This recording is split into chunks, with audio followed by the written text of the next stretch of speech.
Es un perfil nuevo, una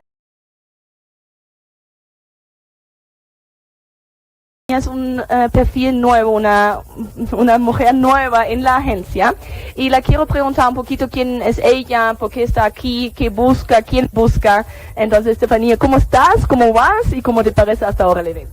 Hola, muy bien, me parece genial, me parece muy chévere interactuar con diferentes culturas. ¿Quién soy yo? Soy una persona que me gusta estudiar, soy administradora de punto de venta, soy ya casi contadora pública, voy en último semestre. Wow, chévere. Soy una persona muy amigable, respetuosa, cariñosa. Pero muy trabajadora, muy estudiosa, ¿te gusta, Demasiado, sí, bastante. ¿Te gusta leer? Sí, también. Me gusta leer, el deporte, salir, pasear, me gusta. ¿Qué deporte te gusta? Trotar, bicicleta. Okay. ¿Y tú eres paisa de Medellín? Sí, soy de acá de Medellín. ¿Cuántos años tienes? Tengo 30 años. 30. ¿Y tienes hijos?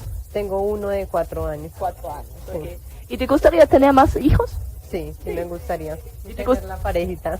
¿Y casarte también? Sí, claro, también. Claro, todo. Busca una estabilidad. Ah, qué bueno. ¿Y cuándo quieres el próximo? ¿Cuándo te quieres casar ya o todavía con tiempo o cómo? No, pues pienso de que todo es como de paciencia, de buscar la persona realmente correcta. Sí, total. Y, Pero si es la persona, digamos, encuentras la persona correcta, ¿cuánto tiempo para casarse y cuánto tiempo para... Más o menos, obviamente todos, pero en tu imaginación. sí, aproximadamente un año, después para dar tiempo de conocerte más, de interactuar más. Ah, pero qué chévere, entonces qué bueno, estás listo para formar la familia y todo, qué bueno, el hogar y todo. ¿Y te gustaría vivir acá, en otro país? Me gustaría vivir en otro país. ¿En dónde? ¿O no te importa? No tengo, pues una preferencia, no. No tanto. No. Y si encuentras una pareja en el extranjero, pero se quiere mudar a Colombia, ¿qué tal? Me parecería chévere. También bien. Sí, no tengo inconveniente. ¿Y cuál es el hombre que te enamora? ¿Qué tiene que tener? Que sea respetuoso. Eso es importante. Que quiera a mi hijo, que tenga pues como esas prioridades. Que sea trabajador, educado. Sí. Listo, entonces lo esperamos, chicos, acá estamos con Estefanía, ella es nueva, she's a new profile, ella es nueva, no tiene código, no tiene ID todavía, pero en un mes, en una semana ya debería tener código para que la puedan escribir una carta, para que lo puedan venir y pedir una cita, así conocerse y ojalá que encuentra ella y la persona que está viendo en ese momento una buena pareja para formar una familia, para casarse, para tener hijos. Entonces, bueno, Estefanía, muchas gracias. Espero que disfrutas mucho el resto de la noche. Gracias, chao. Hey guys, I'm here with two of our lovely translators, Laura and Nicole, and both of them are working with our couples basically regularly and helping them to meet and to communicate. And I wanted to ask a little bit how... Baby. Yeah.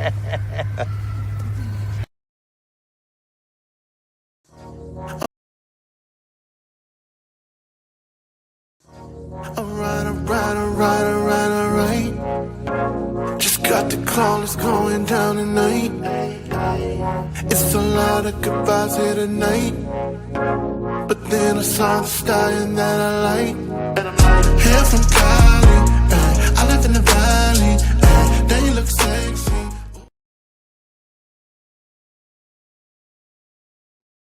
Yo. Yes, sir. It's official. Like a referee with a whistle. Yep. Like, share the video, and all that good stuff, man. And we're going to do like we always do. You know? Gonna talk the talk and go out and make it happen like we always do. You know?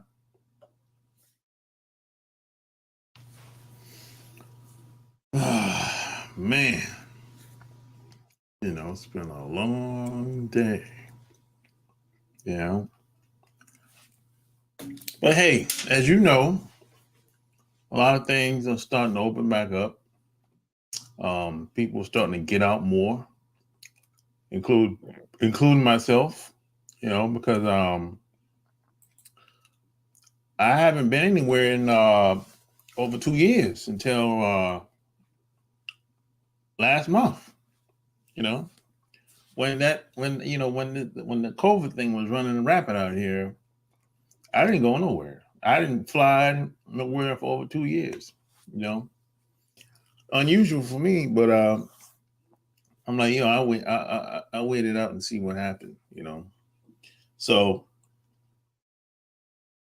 but it's been people that's been out and about, But me personally, I chose not to.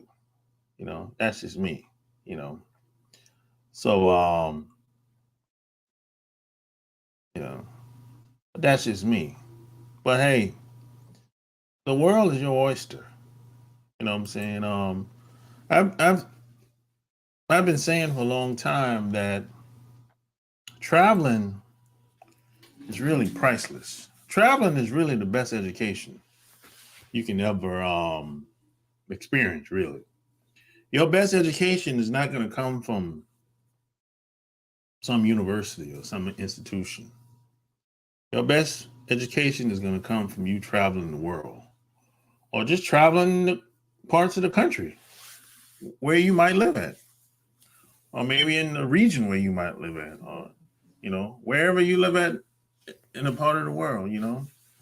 That's where your best education is going to come from, because you get to meet people that are not like you, and you get to see how they see things, and get to see how they grow up and how they live.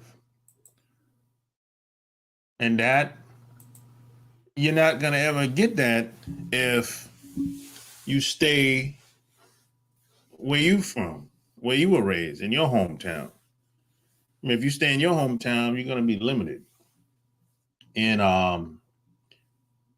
your way of thinking, your experiences. And I don't know about you, but I'm from a small town. I'm from small town USA, right? And before I went to Chicago at the time, because I was in the Navy at the time. Before I went to before I flew to the Chicago O'Hare Airport, that was the furthest I've ever been away from home. And this is in the 90s at the time. And it was kind of like a culture shock. It's kind of like a culture shock for me personally, because I'm from a small town. And Chicago is huge. I was like, damn. I think at the time, when I got off the plane and was walking through the airport, O'Hare Airport was the biggest airport I've ever been into in my entire life. At the time, that was the biggest airport I've ever been to. Plus, where I'm from, I mean, you got Myrtle Beach Airport. Myrtle Beach Airport is small. And plus, it ain't a lot of people that come through there like that. But Chicago Airport is huge, with a lot of people walking around. Like people coming and going from anywhere, worldwide, wherever you could possibly think of. And I never had that experience before. So that was kind of a shock. That was a little, I'm coming from a small town place like me. Now, Myrtle Beach, Georgetown, the Charleston area, it's a tourist area, but it's not crowded like that. Yeah, it gets crowded if it's like an event or something like that going on, but these are small towns. Now Charleston is starting to change a little bit. But in the 90s, Charleston wasn't what it is today. You know what I'm saying? But Myrtle Beach and Georgetown, it's I mean, it's changed up a little bit, but for the most part, it's the same type of town. You know, it's not growing. It's changing, but it's not growing. But Charleston is actually growing and changing at the same time. But back in the 90s, it wasn't so much like that. You know, so I didn't really have the big city experience until I went to Chicago the first time. And to me, it was a culture shock because I never seen so many people in one place like that before. And especially when I went downtown Chicago, like what, I think maybe a month later, because I went when I flew to the O'Hare Airport, I got picked up and I went to the Great Lakes for boot camp at the time. So probably what 3 to 4 weeks later, we used to get passes on the weekends to do whatever you wanted to do, basically on your free time.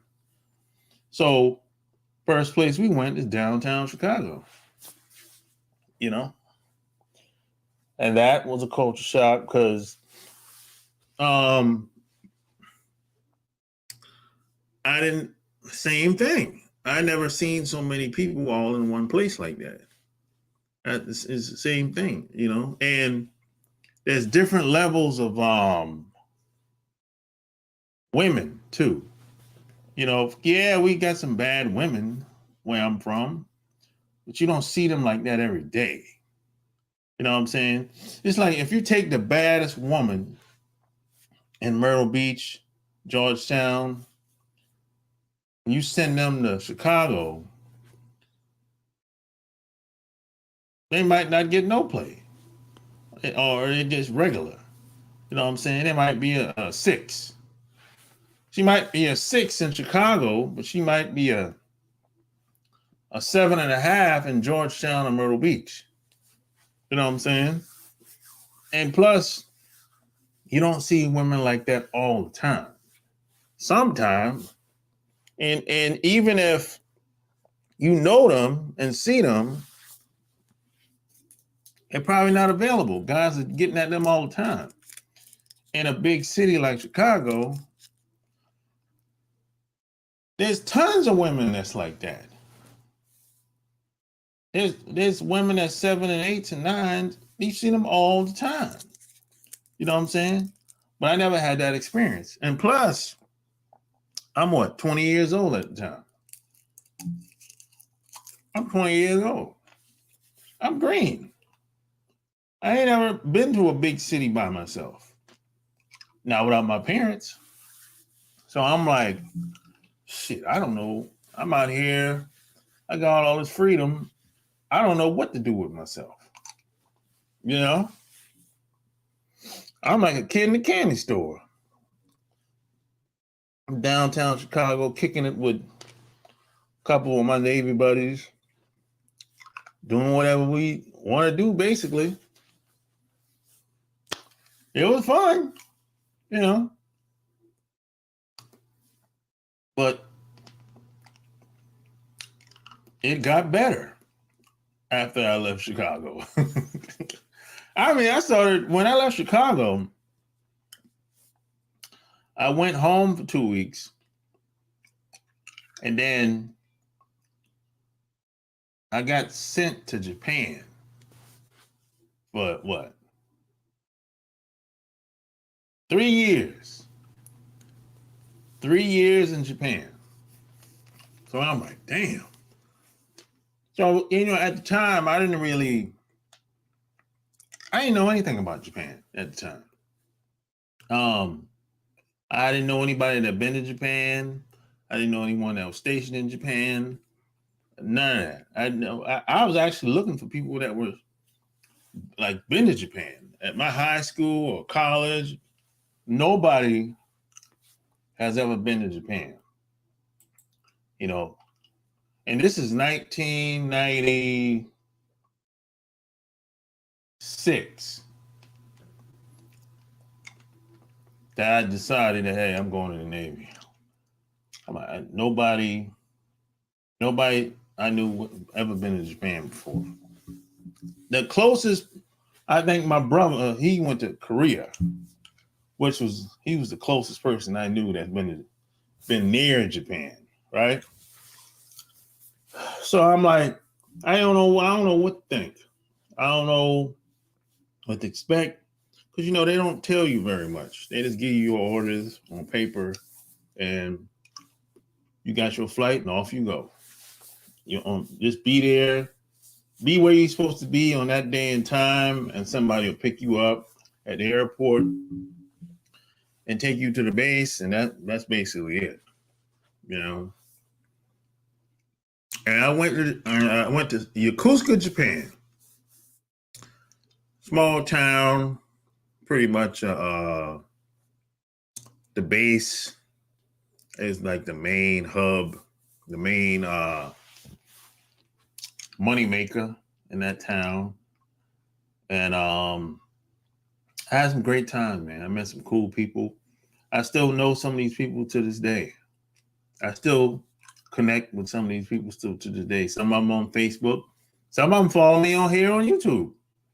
Yeah, some of them follow me here on YouTube. Some of them, majority of them on Facebook. Some I got their phone number. Some of them I talk to. Some of the best times I ever had in my life, man. I met women from all over the world.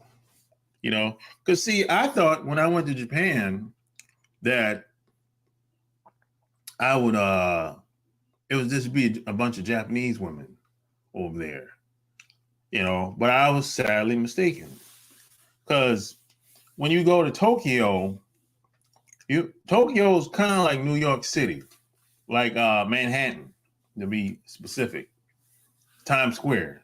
That area is like Tokyo for the most part.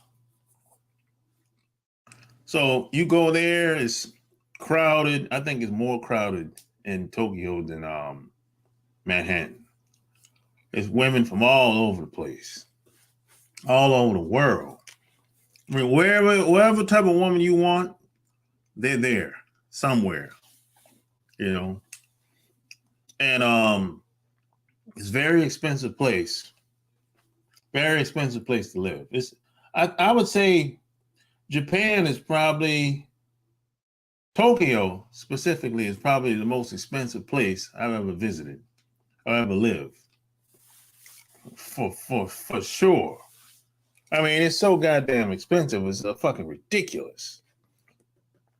I mean, it's like, goddamn.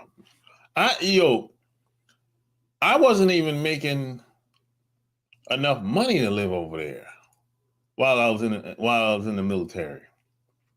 I mean, at some point in time, I was like, when I first got there, the first 6 months, like, how the fuck I'm supposed to survive with this amount of money that I'm making, man? And I'm an E2 at the time. I'm an E2, man. Like, this money ain't enough, man. What the fuck I'm supposed to do over here? And back then, I was a wild dude back then. I ain't like I am now. Nah, I have evolved into what you see and hear now. When I was 20 years old, I was wild. I'm wild. But I don't know how I would have been back then if I was the way I am today. I don't know how I would have been able to function, But I met a gang of people, gang of women, gang of guys, and I managed to make money outside of being in the Navy when I was in Japan. Only because I knew people. I had good relationships with people. And a lot of times, I didn't even have to spend no money. A lot of people they just like me. So if they would invite me out places, they would say, hey, no, I got it. Save your money. whatever. It was like that a lot of times, you know. Even though I could have easily paid my way because I had extra money because of, you know, we were doing things, we were having parties and doing all this other shit on the side. But that's when now you got to keep in mind, it took me 2 years to accomplish this. It took me 2 years to start to live the lifestyle that I wanted in another country, like Japan. And come like, I got there in late 96. Like what? September 96. By the time it's like what, 1999, I got what, a year left before it's time for me to fly to San Diego because I'm getting out, right? And I'm getting out early. That's another thing. I had about what? I had 150 days. 150 days vacation time, right? So that's 4 months. That's over 4 months, right? So I got to use these days or sell them, either or both. So I chose to do both. I got out 3 months early and I sold like 40 something days, you know? So I took the check, got out 3 months early. Now I know this is coming. So I'm in my mind, I'm thinking like, okay, am I gonna re-enlist? Sign up for, I don't know, 3 to 4 years and get shore duty?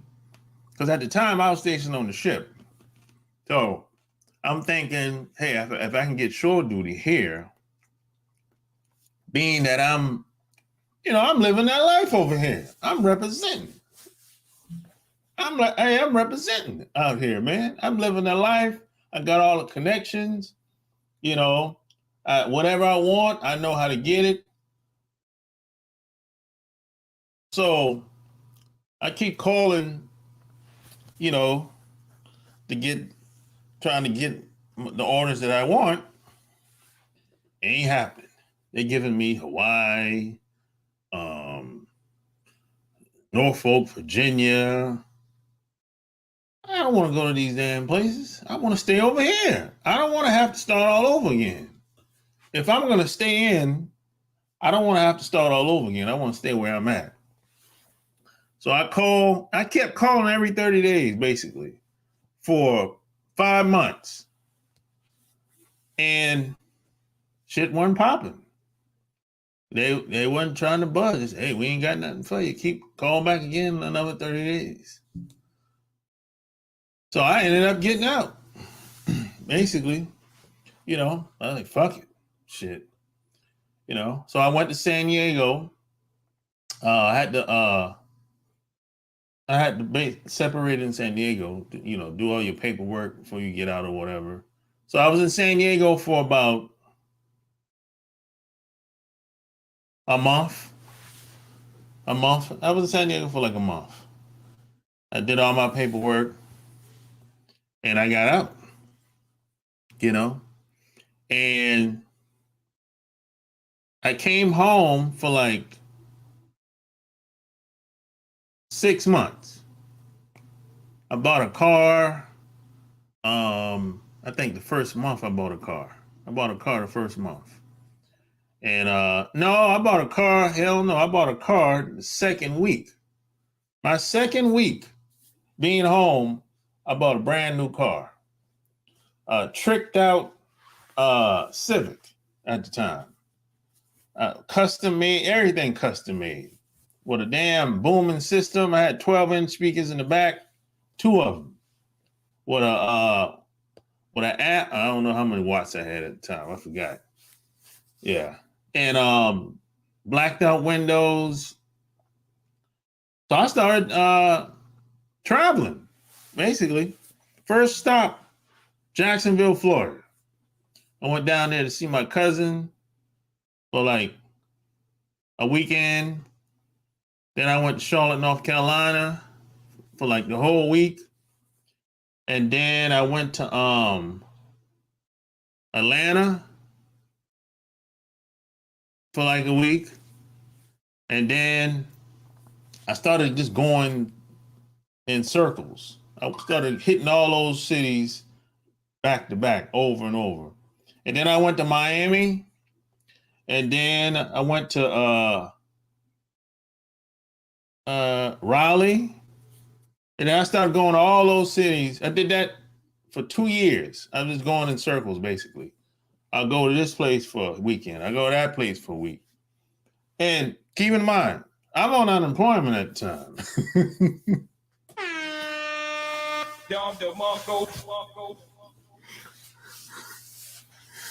So I'm on unemployment at the time. So I'm like, hey, my money's, I got money coming in. All I got to do is pick up the telephone and call every week, right? And another thing that threw me off, when I first got out, I went to the employment office because they told me in San Diego, they said, hey, when you get out, go straight to the employment office. I said, oh, for real? Yeah, go straight to the employment office when you get home, like the next day. Now, I didn't understand why they told me that at the time. I didn't get it. You know, they said go straight to the employment office when you get home the next day, right? Well, that's exactly what I did. So I went to the employment office, and I started talking to this lady, the rep there.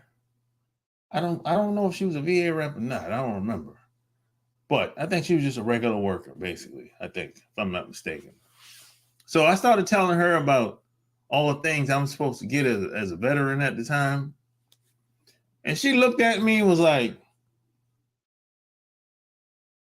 what? She's like, sir, sign this paper so I can get you unemployment.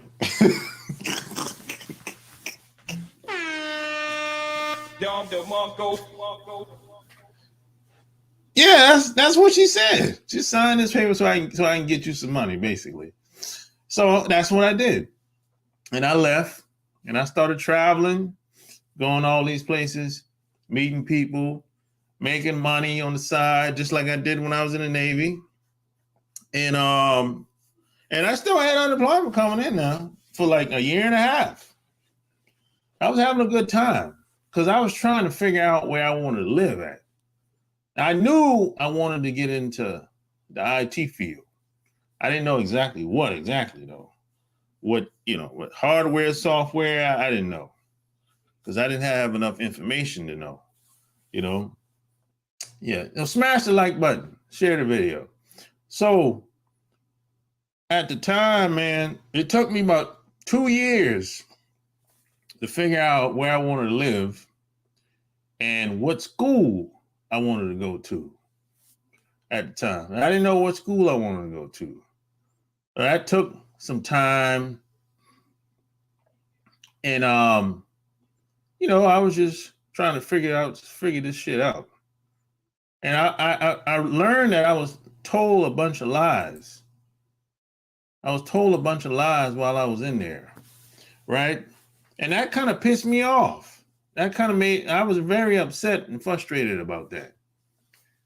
Because see, once you get out, they kind of treat you like shit. They're like, you want to get out? Get out. Fuck you. That's the vibe that I got when I was leaving. I don't know about nobody else, but I'm talking about how I was treated on the way out while I was being processed on the way out. That was my experience. Now, you might have had a different experience if you was in the military. You might have got treated better, and that's great, but that wasn't my experience, So I was like, okay, I'm on my own now, You know, some people will say you've always been on your own. You just didn't know it. But hey, look, I got a wake up call when I got up. I had to figure this shit out. I started meeting people, and this is when I figured out that the quality of your life is determined by the relationships you have. That's when I really figured it out. That's when it really hit me, you know. And I realized that my parents were doing the same thing the whole time right in front of my face while I was growing up, but I didn't really understand why they were doing it. I didn't understand why my parents how they knew all these people and why. I didn't get it, you know? And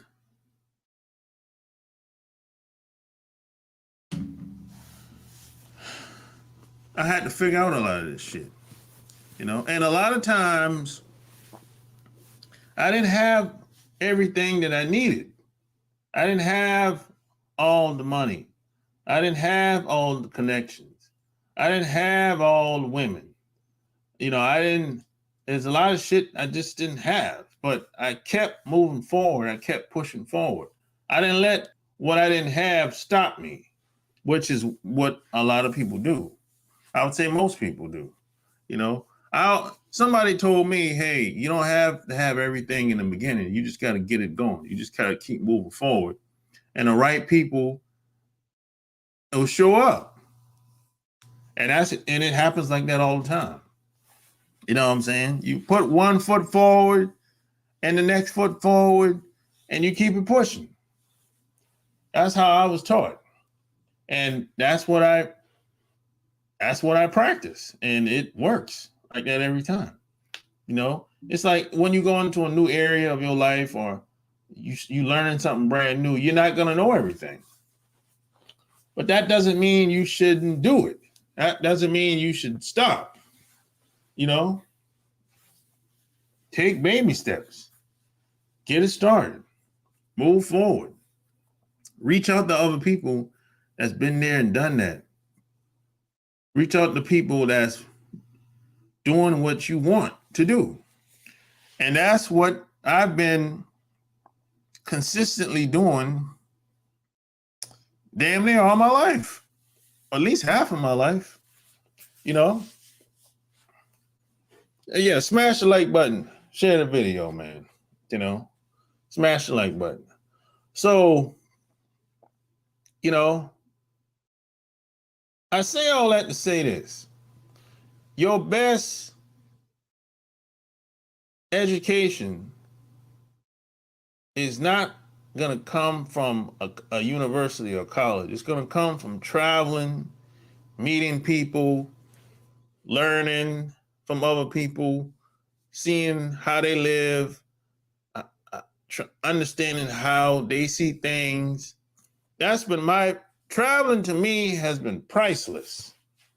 It's something that I'll take with me to my grave. It's something that nobody can take from me. You know, look, college was cool, but most of that shit is not really relevant today. Most of the stuff I learned in college, I don't use today.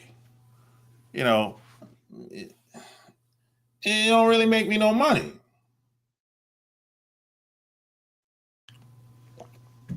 You know, your relationships is really everything. It's really key. You know, see a lot of people will make the mistake and focus purely on the money and not the relationship. And that's a mistake. See, if you focus 100% on the money and don't value the relationships, you're gonna lose everything in the end.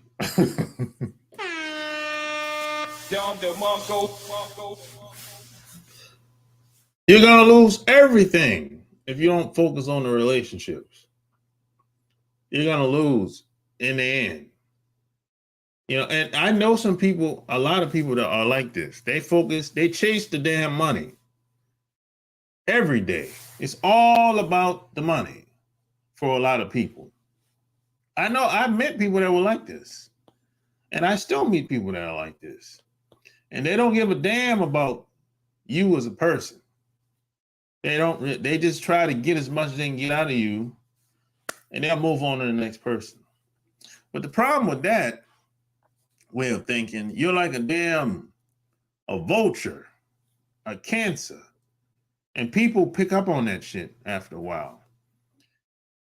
And a lot of those people, if you pay attention to them, they usually move around a lot because wherever they used to be at, they pretty much done ran through everybody.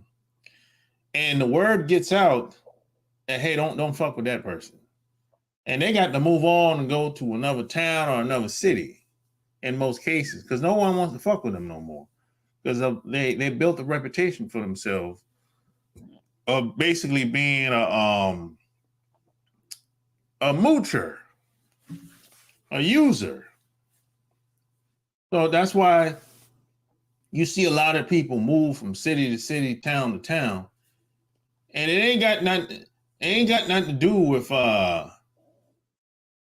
them not getting opportunities. You know, they basically just go around seeing how fast they can use people. And when they get older, hopefully, most of them, usually they figure out that, hey, what they've been doing is basically falling apart. Their relationships they have, nobody likes them. No one really want to be around them. The kids don't like them.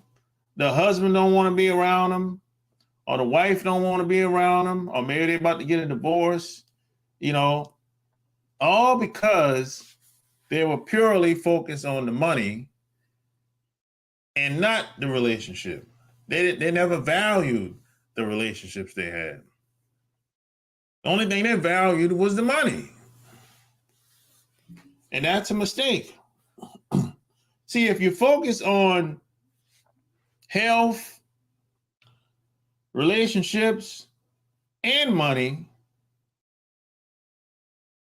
you're good. Or, better yet, check this out. If you focus on your health and the relationships, you'll have money. You'll have money if you focus on a relationship and your health. But if you focus on a relationship, you ain't gonna have shit in the end. Now, it's hard for somebody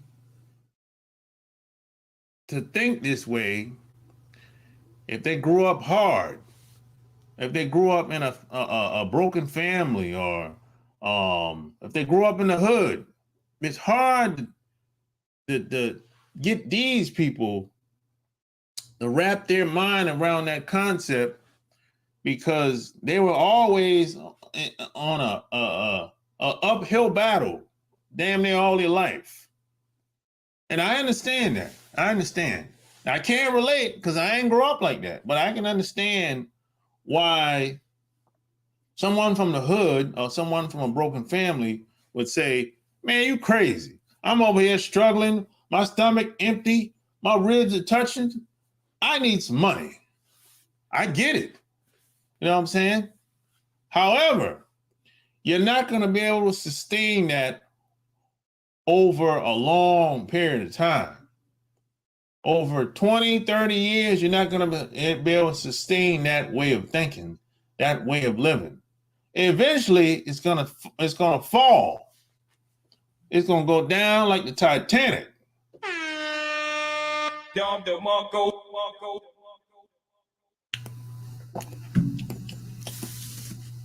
It's going down at some point. This is why you see a lot of people, they might have started off like that, thinking that it's all about the money. But eventually, there's a shift. Once they get a certain amount of money, there's a shift that they make. Then they start focusing on relationships and making more friends and just in general, just being genuine. The smart people do anyway. The dumb ones just keep doing that shit, and eventually, you know, it's just not, you can't sustain that lifestyle, that way of thinking, that way of being for 20, 30, 40, 50 years. And if you pass that shit down to your kids, they'll end up being failures. You end up basically doing them a disservice.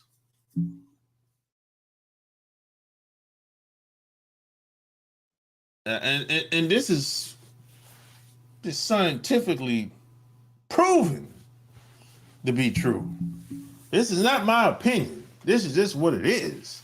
If you don't have good health, you have nothing.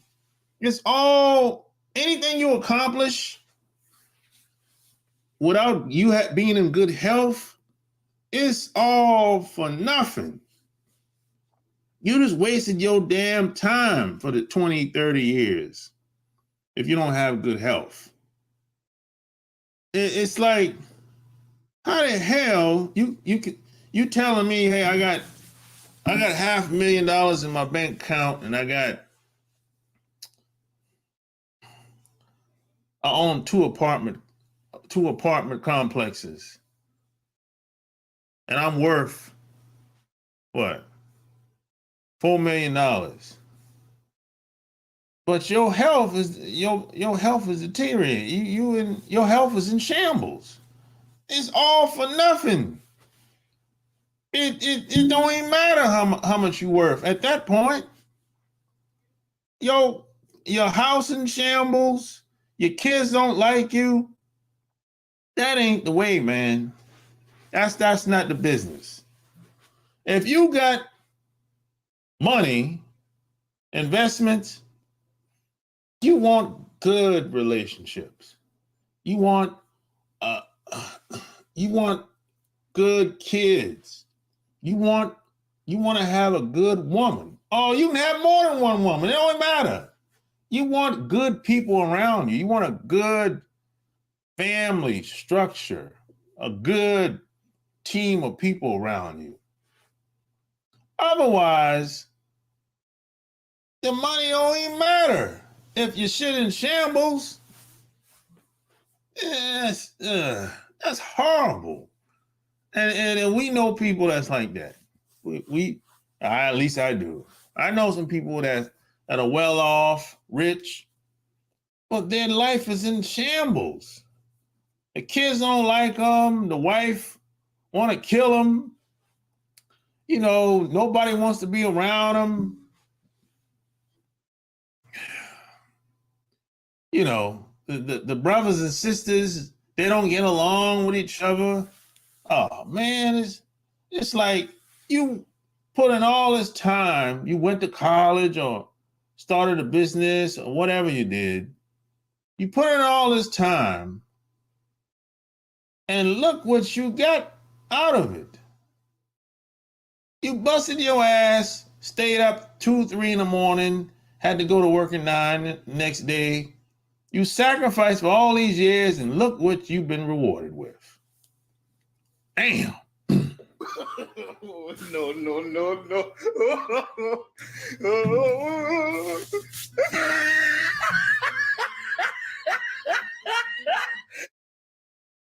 That's horrible, man. No, that's like a nightmare for somebody like me. I couldn't imagine having something like that happen to me. Even to this day. And I ain't rich. Not yet. Anyway. But hey, I'm working on that. But I couldn't imagine me having relationships like that today, where nobody likes me. You know, my sisters and brothers don't get along. My friends they want to kill me, or they have vitriol towards me. You know, I couldn't imagine being like that today. That would be a fucking nightmare for somebody like me. You know, I would be afraid to show my face. That's a tough life to live, man. You know, and your kids don't like your kids using dope. Your kids on drugs? Come on, man. You can't keep your kids off the drugs. You used to sell drugs, and now your kids use drugs. Come on, man. Some people say, well, that's that bad karma. It could be. You know, it could be. But if your kids is on dope and you made all this money, you call yourself successful. If your kids are on dope, it's all for nothing. You failed, in my opinion. Because your seed's supposed to be better off than you. So if your kids got on the dope, oh, it's all for nothing. You messed up. You don't get no props from me. I don't care how many products you come out with or how many luxury cars you got. You fail, in my opinion. I don't care what. I don't care how many businesses you started. You failed. It was all for nothing, buddy. You done all that craziness in the streets. Now you go to Hollywood and you getting robbed by the white folks. You say, I'm a hood dude. But in Hollywood, they're robbing you. How you go from, I don't understand that. How you go from ruling in the streets with an iron fist, but you move to LA and now they done stole all your money. Come on, cuz. I mean, how you put your guard down like that? You trust people like that?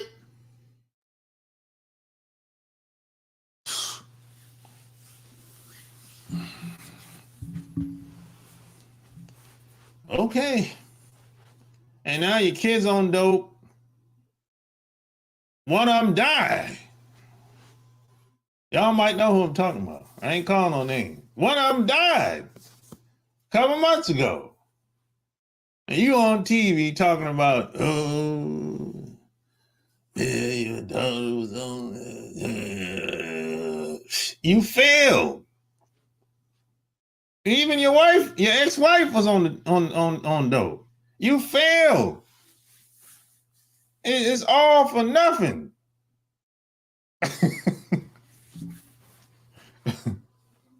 The gimmick is over. Look, whatever. It's all for nothing, man. You know. And we know people, more than likely, we know someone that's like this. You know. We know. You know, smash the like button, share the video. See,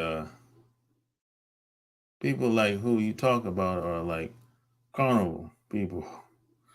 Or as my uncle would say, grifters.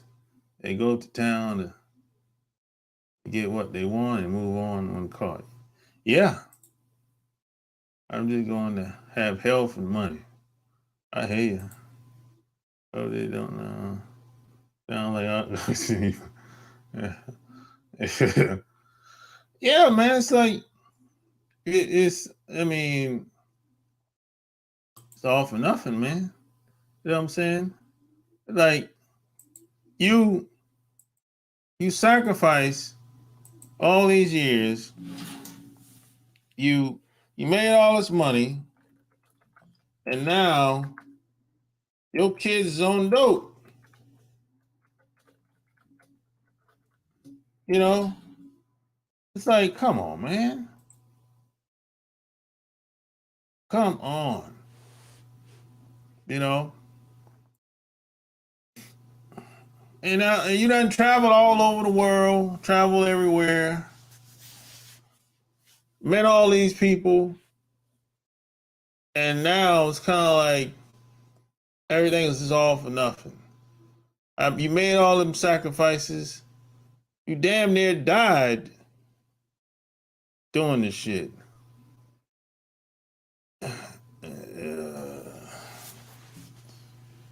You know, all you can do is shake your head at that point. Like, I failed. It's something that I didn't do or instill in my kids to make them go that route. You know? Yo! Who are you talking about? I ain't calling no names. Go ahead. Put their secrets out there. Yeah. Yeah, that's what I'm talking about. Put it on the streets. You probably know what I'm talking about. No. No? I don't. No. In Hollywood. I don't. I just gave you a hint. No limit. Seriously? Yeah. What? No, I didn't know it was like that. He talked about it. He put it out there. Wow. But he ain't the only one. There's a lot of these entertainers and a lot of these celebrities, and that they basically, they failed the kids, bro. Damn. Ain't the only one. And we know people that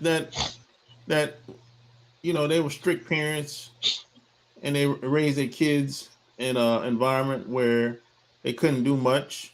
And the freakiest girls are the preacher's daughters. Yeah. we no lie. Yeah, we know parents that were like that. Mm-hmm. It's like they just wait to be out. Yeah. And when they get a little freedom, it's like, oh my God, what the hell's wrong with this girl? Ready to give it all out. Like, the only person that ain't hit it is me. I'm scared of that. You know what I'm saying? Yeah.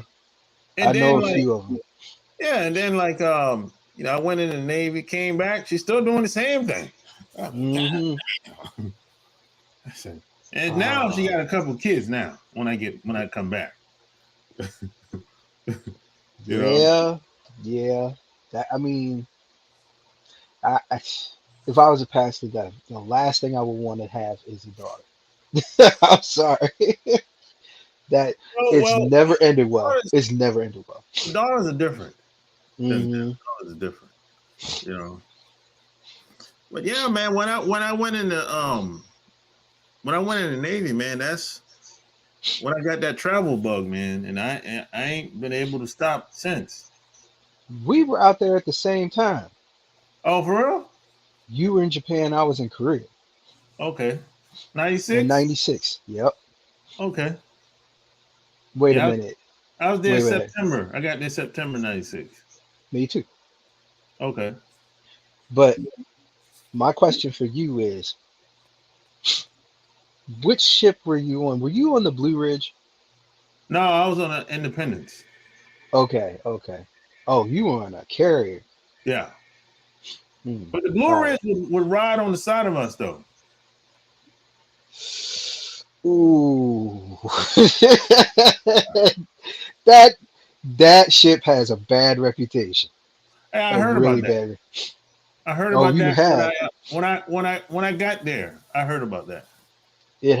It had the bad reputation before I got there, way before I got there, when I got there, after I left there.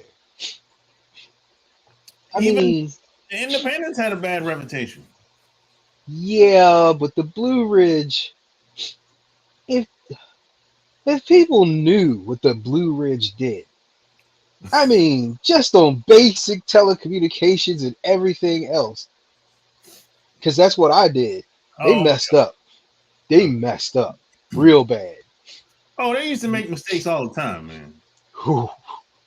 All the The, time. that ship did it all. Oh, damn. All. Before we got there, when we were there, after we left. Damn. It was And then, that bad. and then 98 is when the Independence decommissioned, and then they brought over the Kitty Hawk from San Diego, Right. and I was on there. Mm, you had it good. But yeah, they were trying to get rid of anybody who was, what is it, E5 and below anyway. Because you were E4 when you left, right? Yeah. Oh, they did that in the Army too? Yeah, it was from the top command. They were trying, the E5s and all those people were staying in too long. Yeah. Everybody was staying in, so Yeah. the military was top heavy.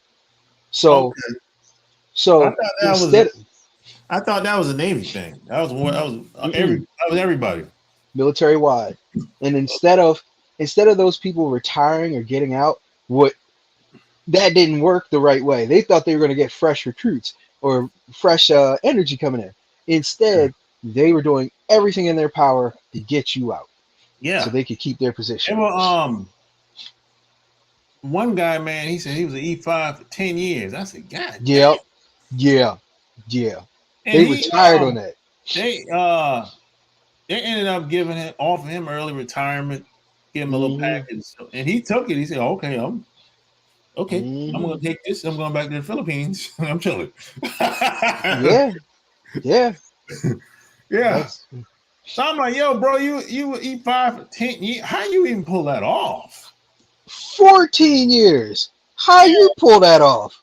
I'm like, yo, how? You ain't even tasted Sergeant First Class. SFC. You didn't make that 6. How do you stay at 5? I don't know, man. How? And we're the same rank now at the time. I said, bro, I got here 3 years ago. What the hell going on? And I'm getting No. out now. I'm getting out, so I don't give a shit. Hmm. At this point, Yeah. because like I said, they didn't want to give me the orders that I wanted. So I'm like, The yeah, I don't give a shit. Man. I'm just military lost a lot of people, a lot of good people, and that span of time. Oh yeah, Mm. yeah. There was a lot of people, man. Japan was Yokosuka is a bad command. So a lot of people from stateside came there. They're like, yo, I had it. I'm out. I said, damn, bro. They said, this is some bullshit over here, man. I mean, unless you told me, I'd have thought Tokyo would have been fine, but nope. That's bad. That's a bad command. I know that Okinawa was good, but yeah, I heard Okinawa was cool. I never been there though. I just heard word from other people. what's the other one that's is it in what is the name of that place? It starts The with a air Y. base? No. But it's a city, Yokohama or something. It's near Yokohama or something like that. Oh, you talking about Atsugi? Atsugi, okay. Air base, yeah. Yeah. It's cool over there. It's just a small air base. That's all it is.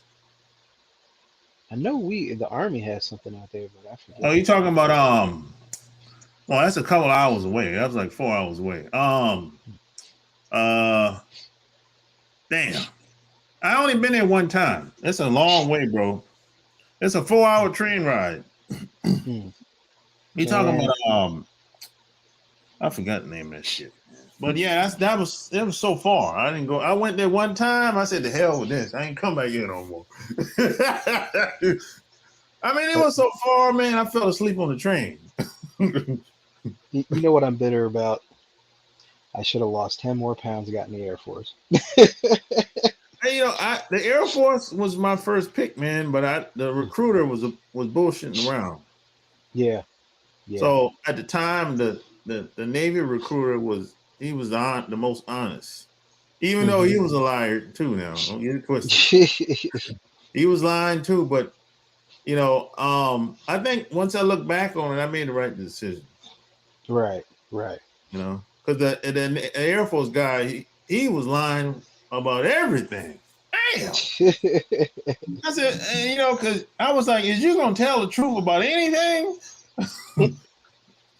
He just looked at me like I was crazy. What is it? And then the Army offered me, what is it? It's either I'd be a Patriot missile crew member, a Black Hawk repair guy, or my job working on telco. But if I knew what I knew after that, I probably wouldn't have picked it. I'd have repaired Blackhawks. I'd have rathered that. They have to trust you and be nice to you if you fix their helicopters. Oh yeah, they Yeah. got your back. Yeah. But How did you handle being in Korea? Like being so far away from home like that? it was fine. I mean, as long as people looked at you like you're a human being. I mean, to me, that's where I felt that I realized that people weren't treating me as much as a human being, you know, because they just didn't care. They didn't care. I was there. They were happy that I was there or around them. They didn't have to do anything and they weren't expecting anything from me. So I guess that's why I love it. I mean, if they go to war, I go to war. That's how I feel about it. So, yeah. I had a hard time in the beginning. Mm. For real, I had a hard time though. It was very Well, difficult.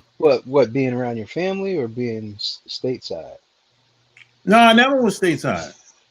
Mm. Yeah. Well, I was I here, was in I was in Japan for over 3 years.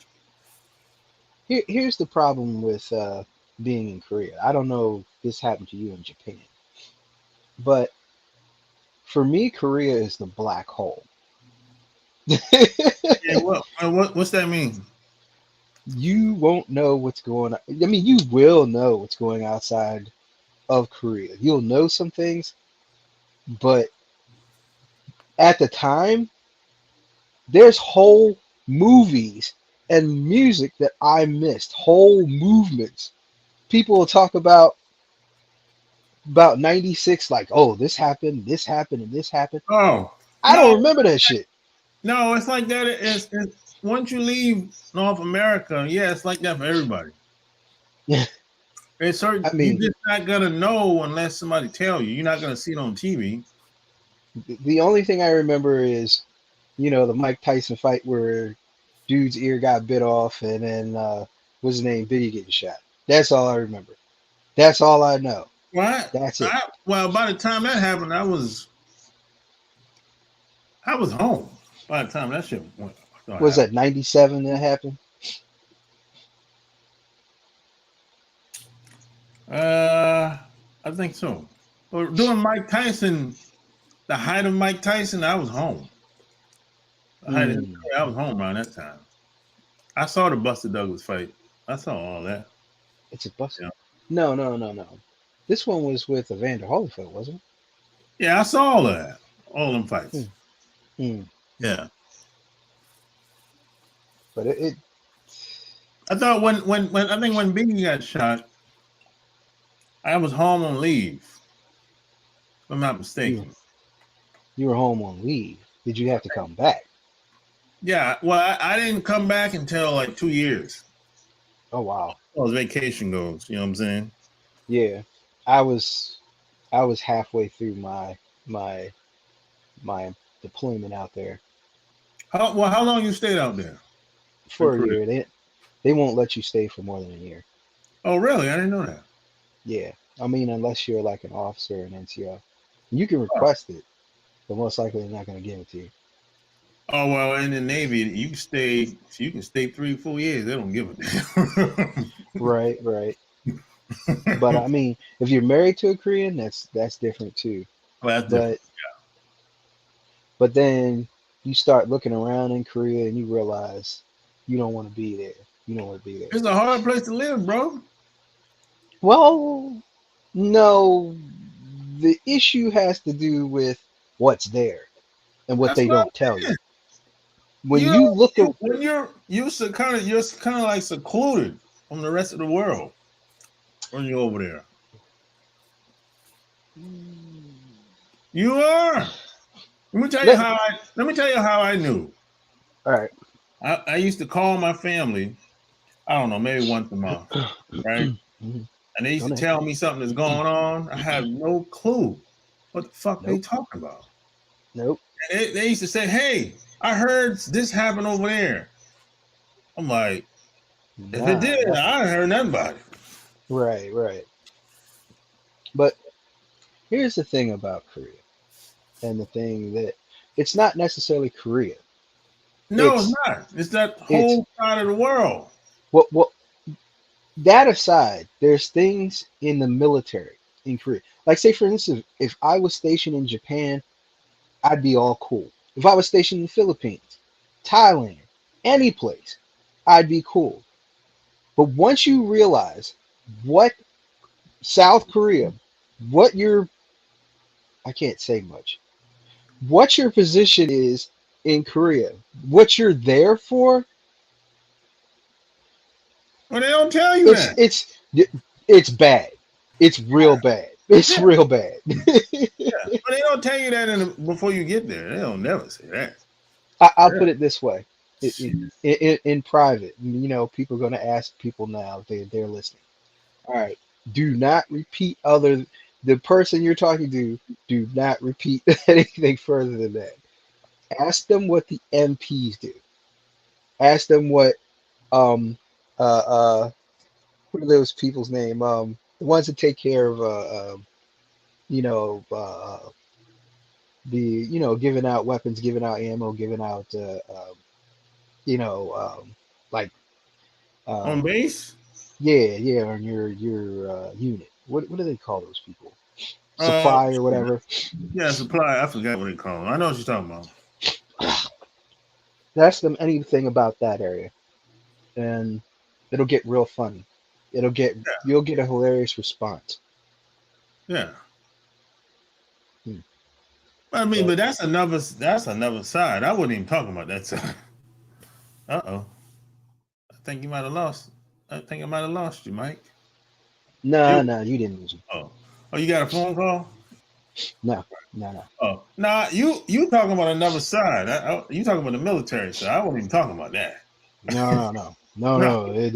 no. There's some scary shit over there. Once It you is. realize what's going on, excuse my language, there's some scary shit. You'll be Yeah. like, okay, get me up out of here. You know, I loved it there. I would have stayed. You know what? I was never afraid. Because I'm over there, man. I was a wild dude. I So wasn't afraid because I would go off post and go see people go around the town because, as my uncles and my father would say, don't stay in there. Get to know people around the base because if some shit happens, they'll help you and you're going to get out of there or you're going to get assistance. But if you stay on post, like some of these people did, and don't go out and see anybody, they're going to mess you up. You're going to get hurt. When you need help, you're not going to get it. So that no, was what they were telling me. you're not getting no help. Well, but when I went off post, I would find out all sorts of stuff. I mean, all sorts of stuff. Yeah, that's it. Stuff Same here. Same here. stuff I can't even talk about now. I Yeah. mean, You really find out murders, how things really work over there. murders, all Yeah, sorts of shit. yeah, There's some crazy shit. Just yeah. look up 96, 97 over there. It was some crazy shit. Because another thing, I had a well, I didn't know what to expect. But Mm, when you land in Japan, mhm. there's this perception that everybody's all honest about everything, and hey, they're good. You know, they're so polite, and you know, you don't have to worry about getting your shit stolen. It's And saving face. oh shit, It's just saving face. yeah, man. Let me tell you something. I've never seen so much thievery in my life. Really? Man, I had so much. Man, I had a lot of trials and tribulations while living there, bro. Man, I never had people lying. I'm like, damn, this is a lying ass woman. Damn. God damn. And then if you see them, I'll be like, hey, what happened a couple of weeks ago? Right. I thought you liked me. Oh, I'm so sorry. You're such That a was nice them. guy. They just want to try. Oh my They god! just want to try the chocolate stick. That's it. How many you gonna try? Damn! How many you gonna try? You done tried over 50 before I got here. Damn. That body count is long. Damn. It was his fault. She's one of them base. She lived around the base. You know how the base girls is, man. Oh yeah. You know how the base. Yeah. Okay. I get it. Yeah. They already have a reputation anyway. Yeah, the base girl. Now, see, I didn't know this.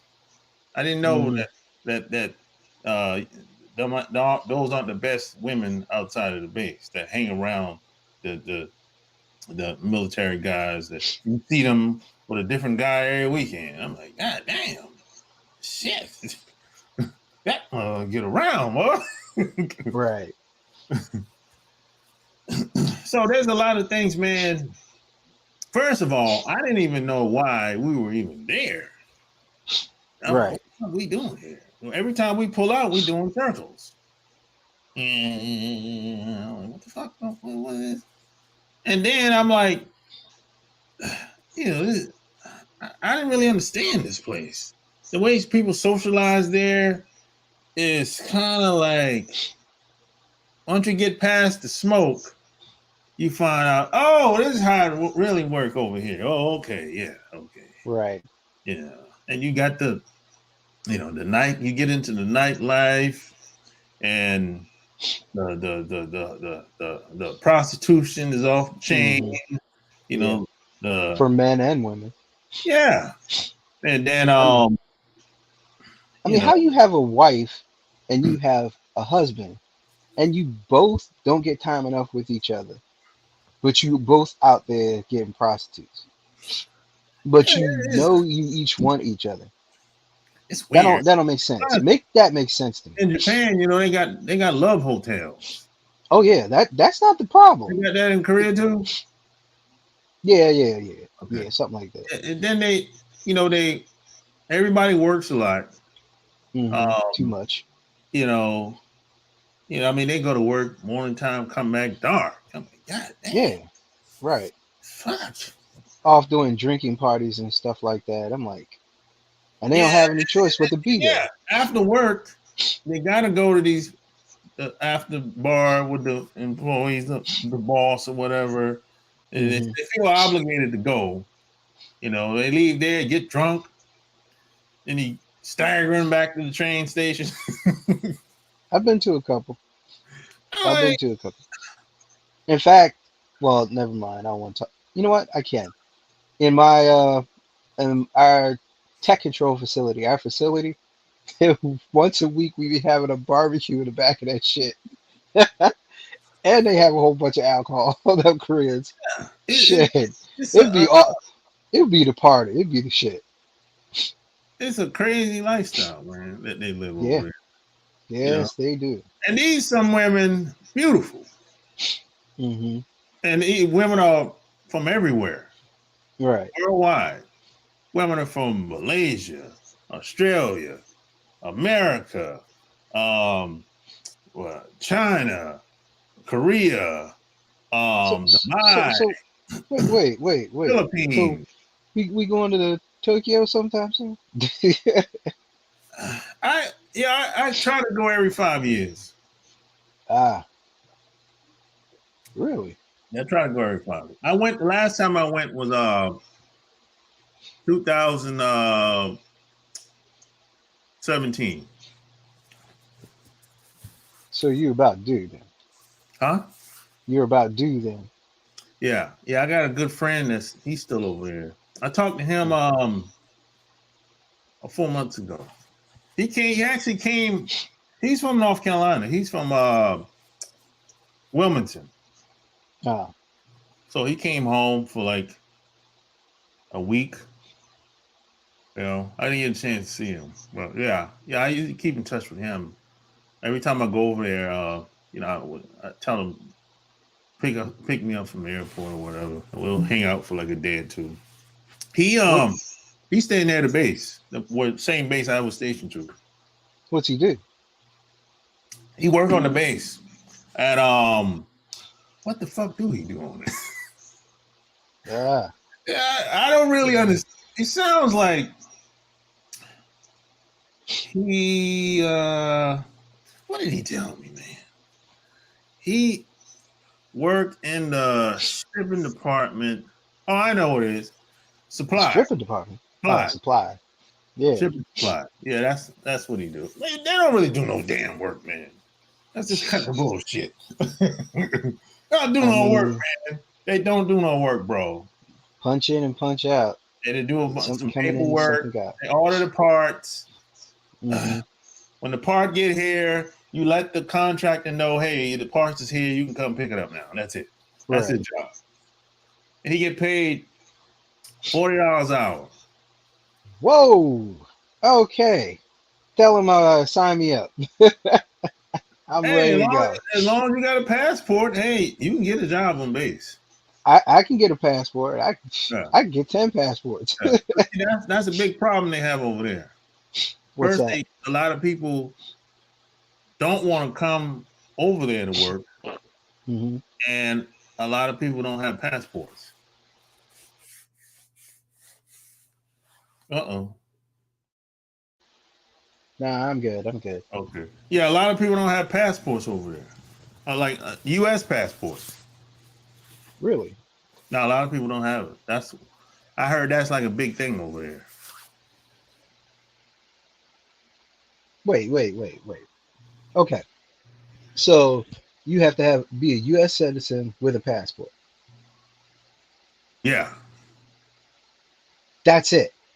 That's it. And that's a problem over there. I couldn't believe it. Let me get a passport. See what they say. That doesn't sound right. I don't know. That's what I was told, man. Well, with what's about to happen, I guess it might work out anyway. Yeah, I was like but most of the jobs pay 40 and above. Oh my God. Yeah, the jobs pay pretty good over there. Because you got to think about it. Wait a minute, 40 an hour. Yeah. We got to think about it like this. They know they're going to have to pay more to get people to come over there to work. So they already know that. Do they pay his off-base living in per Yeah, diem? they give you that too. On top of the $40 an hour. Hey, you tell him if he's got an opening, let me know. I'll be ready to go. Anywhere in the Pacific. Just get me out of here. He was about to take a job in San Diego like 4 years ago. Switch. 4 years ago, but I think he said he's gonna wait until he got kids. I think he's gonna wait until the daughter turned 18. Then that's when he's gonna probably leave. Right. Well, tell him on her 18th birthday, we can switch. Just let me in. You can train me up. I'm ready to go. Oh yeah, a lot of people don't want to work over there. I was kind of surprised. Why? That Because doesn't it's make far. sense. So And a lot of people have families, have kids and shit like that. You know, their wife ain't trying to move over there. no. Well, but then again, your wife over there don't want to move to the States either. You know, I mean, they'll go to visit. No, that's not true. No. Hmm. No, a lot of them don't have a problem with leaving. Hmm. They'll go. Yeah. But not for long. I've seen some that would Nah, just go back. I know quite a few women that got married over there, and Hmm. they still over here. But Hmm. they're in places Hmm. like Virginia and Florida Yeah. Okay. Yeah, that makes sense. and That makes sense. San Diego. Because if you're in Virginia and you with a military guy, you're doing well. If you're in Florida, I mean, and San Diego is, I don't want to sound, look, it's just a lot of Asian people out there.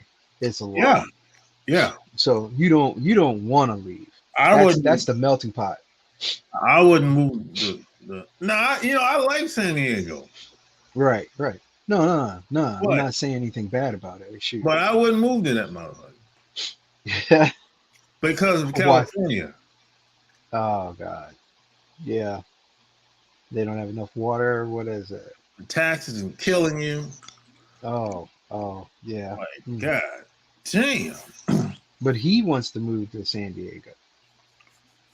He thought about it. Well, I don't really. You know what? I don't even really think he realized how high the taxes is over there. To be honest, because he's in Japan, he don't really keep up with all that shit. What is the name of that place? He should move to Maryland, like PG County, and I can't say where that is either, because that'd be. Let's just say there's a place in PG County. If he's working for the Navy or Army, Maybe. there's a place he could work with in the Navy in PG County, and that would work for him, I think, because that whole area is just, it's a very good area. In fact, he'd want to move his kids over there if they were still old enough. I don't even know if the kids would come if he would move. Right, that is They're true. in the 20s. It's like two of them in the 20s. Right. And the daughter, maybe the daughter would, but I don't know about the other two. Yeah, I don't know. I mean, they are looking for interpreters, so Well, they're bilingual, yeah. so yeah, Interpreters are high value out here. yeah, that's true. So Yeah. if they have a degree and also, another language, yeah, that'll work for them. Yeah. Yeah, I think he got he had 3 kids with his wife. Hmm. I think he might have had one more outside. Yeah. So that's 4. Right. And I think he might have got married, if I'm not mistaken. I think he might have got married a couple of months ago. What happened to his first wife? Oh, she started wilding out, man. Oh wow. Yeah, Wow. she started wilding out, bro. I was shocked when he told me that shit. That they How got so? because she was cool as hell, bro. But I mean, what'd she start doing? like started going out all the time, smoking and drinking, like every other night. Started Oh, it's over after hanging that. out with other guys and her friends at the club and shit. That's over. She started staying out the whole night. Nah. Once that happens, it's over. Well, It's over. that's exactly what he said. So I'll cut her off right there. the reason why I was so surprised, you gotta realize I used to go to their house. Mm-hmm. And I'm chilling on their couch, eating food at the table. Right. And she used to be like, "Hey, come on in." She used to call me Lo. Come on in, Lo. I mean, for a face-saving country to do that is just a slap in the face, complete slap in the face. I was shocked, man. I said, I'll be damned. I felt bad for him, man. I'm like, what the I mean, fuck? what do you do? What do you say? Stick your finger in my. He I was mean, like, I asked him what happened, right? uh, He was like, man, she just started wilding out, man, and started acting like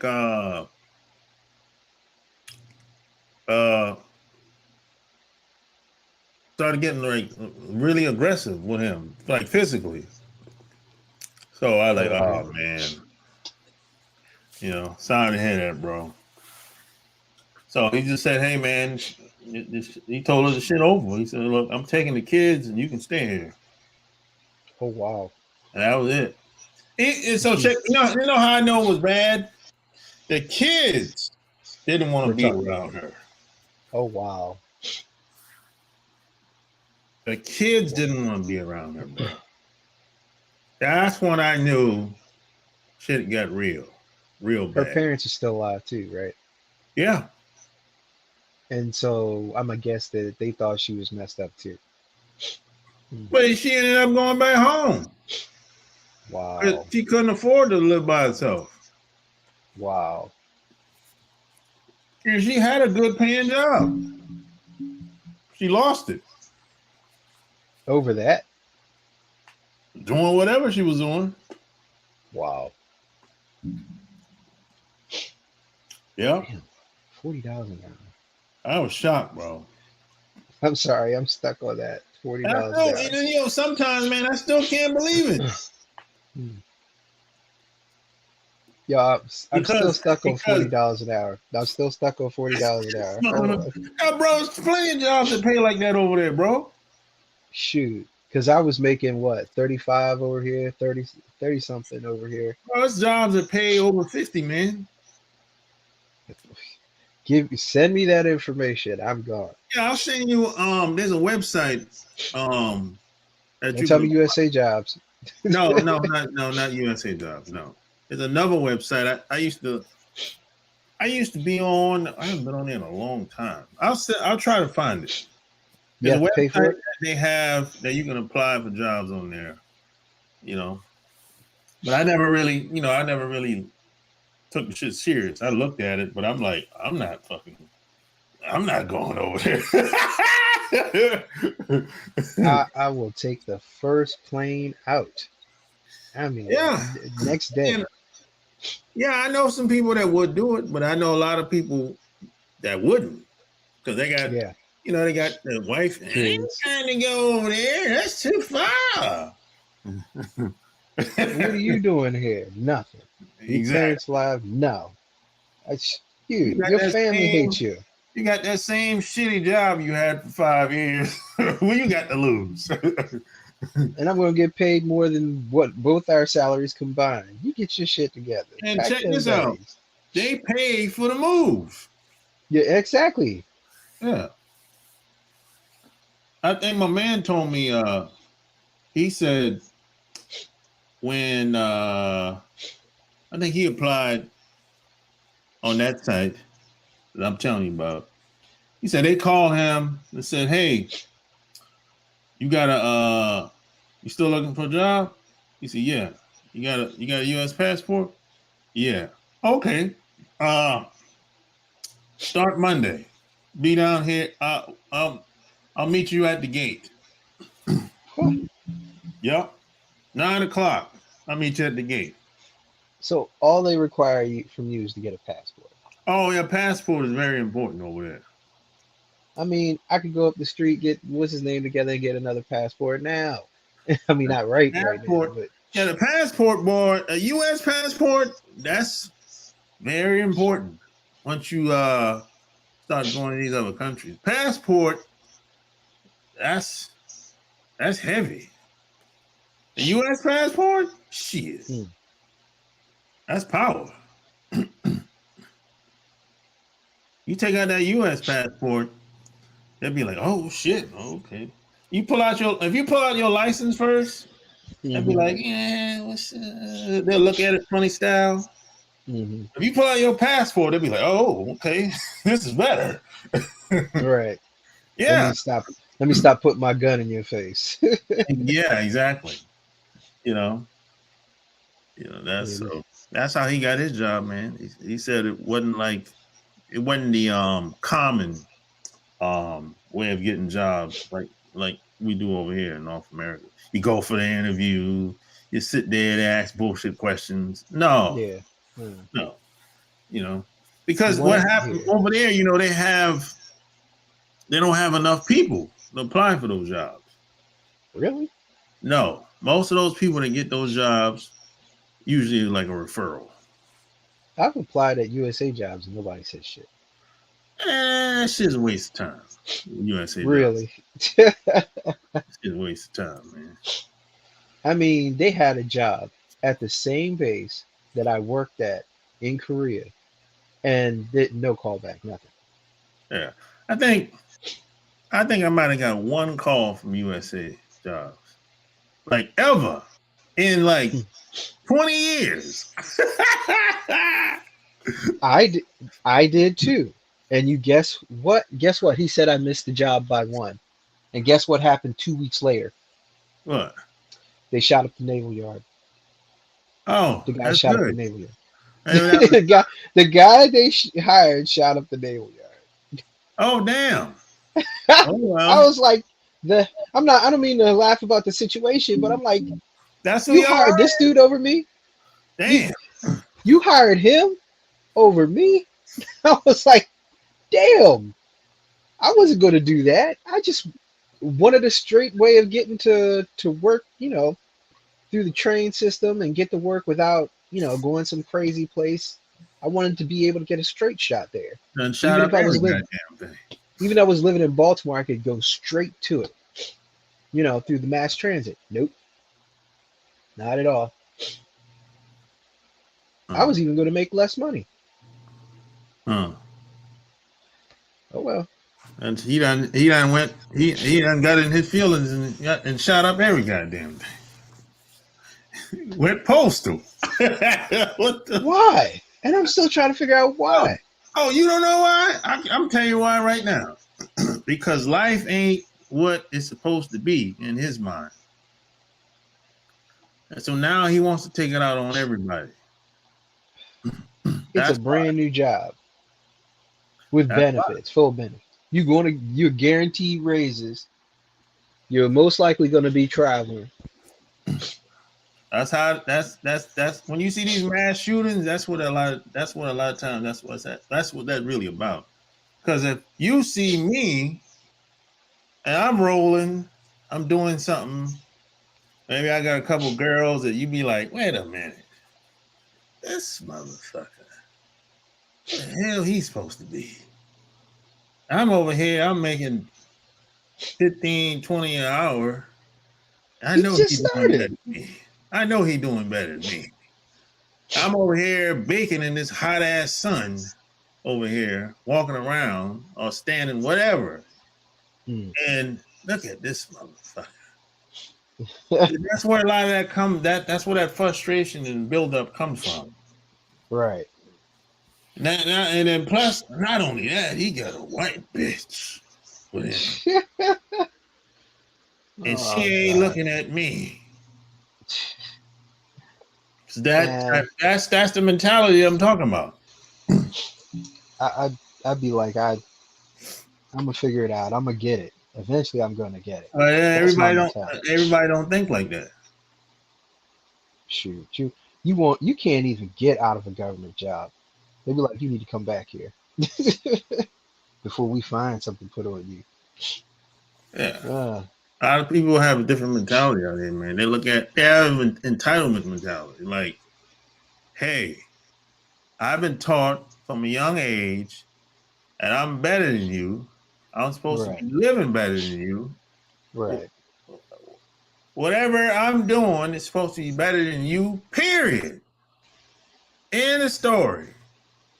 Uh, That's the mentality that's out here. And there's millions of people that think that way.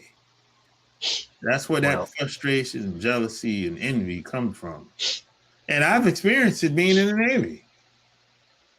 I've been around guys that were like that. It's like, something about them. Every time you see them or talk to them, it's like they got this little thing where they don't like you. You can feel it. right. Even you might have to work with them. They don't like you because they seen you around. They see how you move. They see how you get down, and you doing things. They've been there for 10 years. You've been there for 2 years, and you damn near done everything in 2 years that they done in 10. Yeah. And they be like, "Look at this son of a bitch." But this country just feeds into that mindset. Exactly. But it's about to bite them in the ass. Well, yeah, because those same people are turning on them.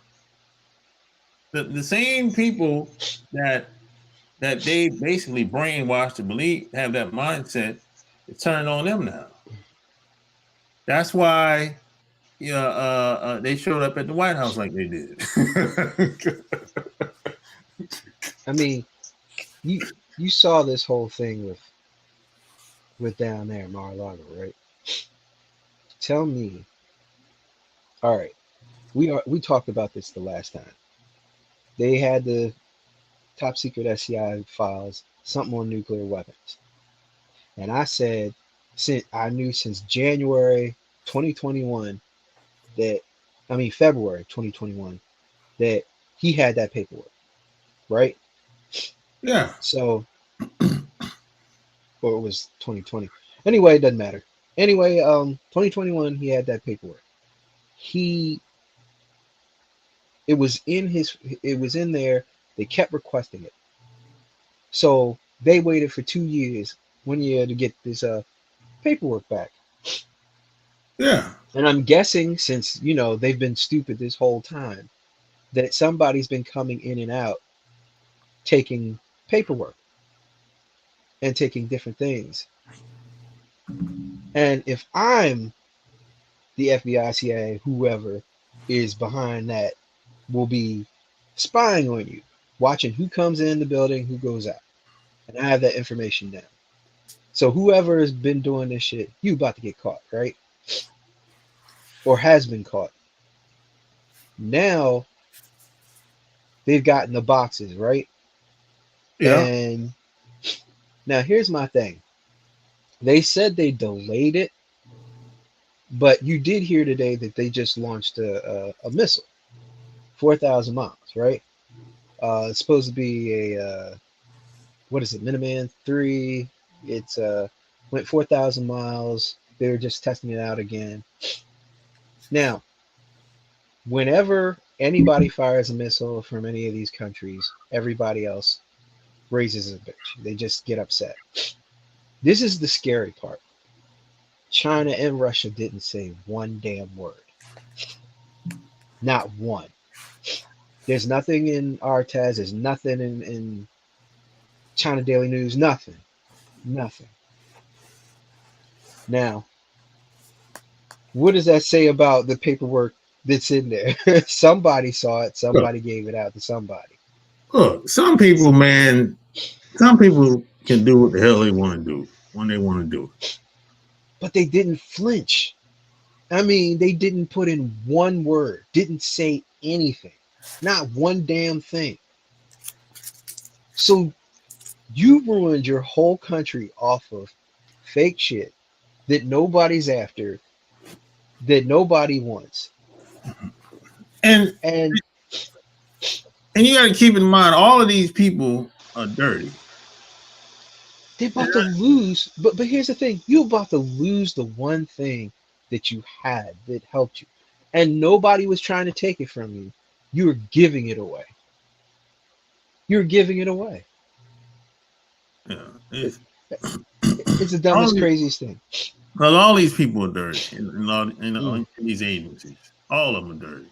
And you have cliques of people. One people roll like this, the next roll like that, and you got a handful of lonely drifters too, which is most of the guys or girls Right. or gals, like some people like to say. But most it's cliques in these agencies. All I'm dirty. So this is why you be like, well, why did it take 2 years for me to go down and get it? Because nobody gave a damn. That's why. You know, I because know I'd be watching. because some people will be like, oh, okay, that's my buddy, man. I'm gonna leave him alone, man. You know what I'm saying? What? And it keeps going and going and going, and a year and a half go by. Hey, man, we gotta go. I think you need to go and get that shit, man. You're like, oh, come on, man. And I'd be all right with that. But they just fired a rocket and no one flinched. No one said anything.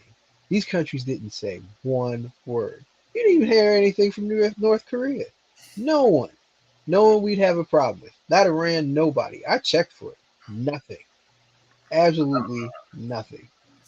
I So don't I'm know. like, I don't know. I don't really know. I don't know much about any of them damn countries, to be honest. mm-hmm. You know, I But really don't. I had my hands full. I had my hands full over here. Shit. I can only process but so much information at a time. yeah, but like I said, I'm ready to go. I'll take that job in Japan. I'll take it anywhere. Yeah, Shoot. I mean, like At the North Pole, I'll take it, and I hate the cold. no, Hate it. that's too cold for me. Nope. I got to go. Yeah. I'd be on one of them ice cracker shit. Okay, if you had your way, Mhm. you could go anywhere in the world. Where would you go? First stop. Damn. If the possibilities were endless, you had all the contacts, all the resources, all the hookups. Where would you go? First stop. Damn. It'd be between Belize, South Korea, and I want to Release say South Korea. Japan. Indonesia probably as well. Indonesia. Yeah, and I heard a lot of good things about Indonesia. Yeah, I heard a lot of good things about Indonesia. but I Yeah. heard I got some DNA thing about that. I'm just curious about. It's like it weirded me out. So do you have family members that visit any of these countries, like South America, or anything like that, or friends? Well, I mean, my best friend's half black and half Thai. My cousin's half Thai. What else is it? Germans, all that stuff. We got them, I asked you if you know anybody that lived there or visited these Oh, places. recently I have a couple relatives that just got married out there, Dominican Republic and what is it? It's not Argentina, is it? It's down there. So not I think it's a Venezuelan, but they're not in Venezuela? Venezuela. So yeah, they could be in Colombia or somewhere else, But yeah, just Colombia, recently. man, they got that cocaine money down there. Oh God. It I is don't what even it know is, that. bro. I don't even know they can do that anymore. I think it's more the Venezuelans now. I think Venezuelans have it now because nothing Everywhere else is coming down in. there. I mean, they'll ship it, but they can't compete with Venezuela. Oh, And I I mean, don't know. I don't know who's the top dog, but I think, know there. think about this. It's either you do it in the back of your yard under under closed areas. You waiting for the police to come at you, or the No, U.S. to come at you. Wait a minute, and try to protect your shit that way, or get robbed, or you go to state sponsored over there in Venezuela where they ain't getting any money, and you're the only way to get U.S. dollars in the country and keep your shit alive. What are you gonna do? You gonna ship it out for them? You get paid anyway. You gonna get paid anyway to have them they want ship the it. money. Yeah, you take the money. And then you can grow the drugs and grow out everything over there in Venezuela, and it's nice and legal. Nobody's gonna get mad with you. You just do your shit. And they did say that the Venezuelan police force was helping that move around. So I'm like, damn. I don't know. I don't know anything about Venezuela, to be honest. Yeah, but I'm sorry. But But I know in Colombia they still got gorillas out there. yeah, Yeah. yeah, It's not like a secret. Everybody know about it. They just don't talk. no, no, And another thing, let me tell you something a lot of people don't talk about. And you got all these guys that travel there from time to time, back and forth. And I right. never heard nobody say anything about this. What I'm about to say. The Amish. Cocaine out there is like weed here. Mhm. It's not looked down upon if you sniff. Oh, So wow. how come nobody ever said that in their videos? You think? They failed to Oh, leave that part out. whether taking just a sniff of it is considered okay down there, huh? That's not looked down upon.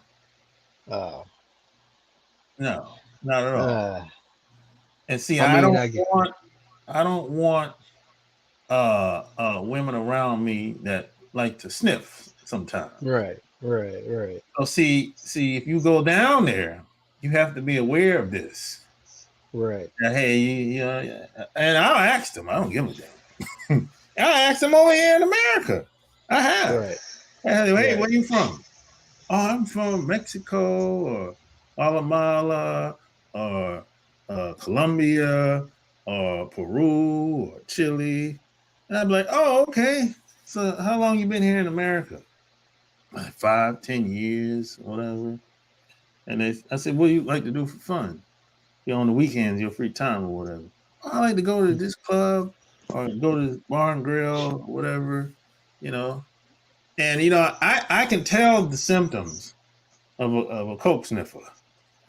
You know, You tell. I've been around people that do it. So you know, they very forgetful. That's the first thing you have to look for. And they draw their nose up. They do that. Wait. I'm forgetful. Plus, I'm sniffing my nose right now. What do you mean? no, it's not the same as you have a sinus or your nose running. No. Right. Not the same. And if they on it hard, they might have nosebleeds. Right. And Wait a then minute, I have nosebleeds. no, not like them. No. Hmm. If they on it hard, they'll have nosebleeds, and they might not have no hair in their nose too. That's Wow. another thing you have to look for. I definitely have hair in my nose. I'm good. Yeah, well, that's a good thing. I know you ain't. And then another thing, they're very self-centered, I'm selfish Yeah. attitude. Yeah. You That's know, me. some people will say, "Oh, she's narcissistic." I'm like, "Well, she got a good reason to be narcissistic." I'm definitely narcissistic. Yeah. You know, Yeah. no, but they take it. Except for the nose hairs. I'm They take it. there. They take it to the extreme, though. They don't care about anybody. They're just thinking Oh about. wow. They take it to the next level. Now, Hmm. everybody's narcissistic at certain points in time. Yeah. I understand Yeah. that. They take it extreme, you know, Yeah. and they can't really maintain a household. They try, but no, the shit is raggedy most of the time. You know, they kind of all over the place mentally. You know, I used to work for a guy that was like this.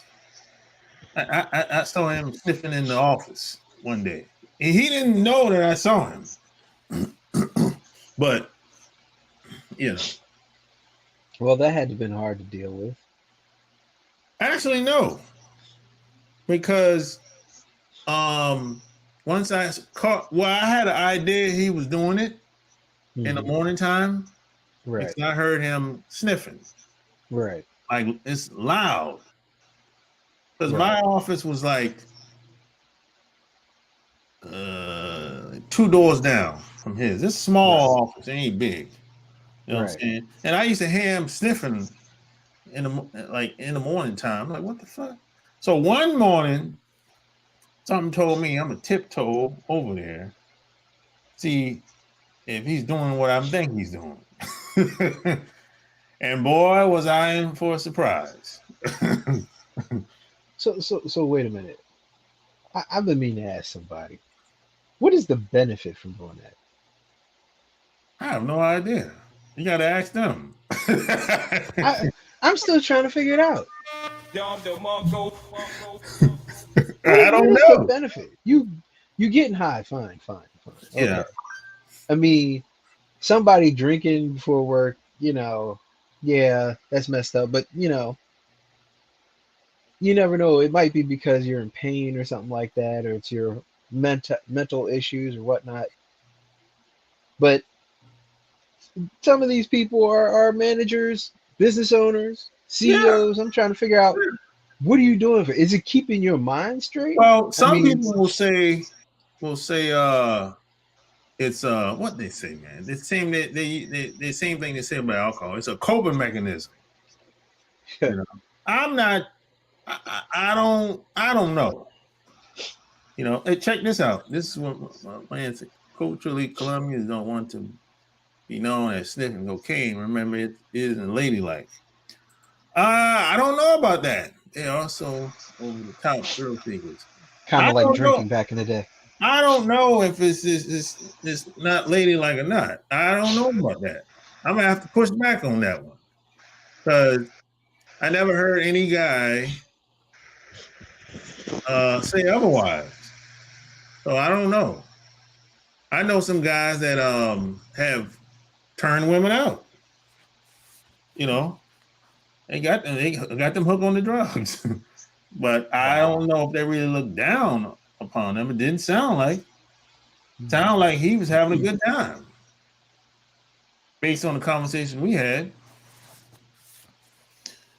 So I think it's a different mindset. Once you get past Mexico, yeah, things are kind of different down there. And you have different cultures of people, even here in America. When it comes to the white folks, that's their thing. It's like Different cultures than African Americans. yeah. I'm like, I would say when it comes to weed is like our thing. Hey man, roll up, bro. Yeah. I That's mean, how, that we have in common. yeah. But If you want to sniff, you got to go around the corner and do that by yourself, buddy.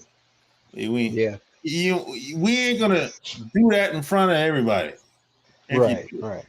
But these other groups, shit.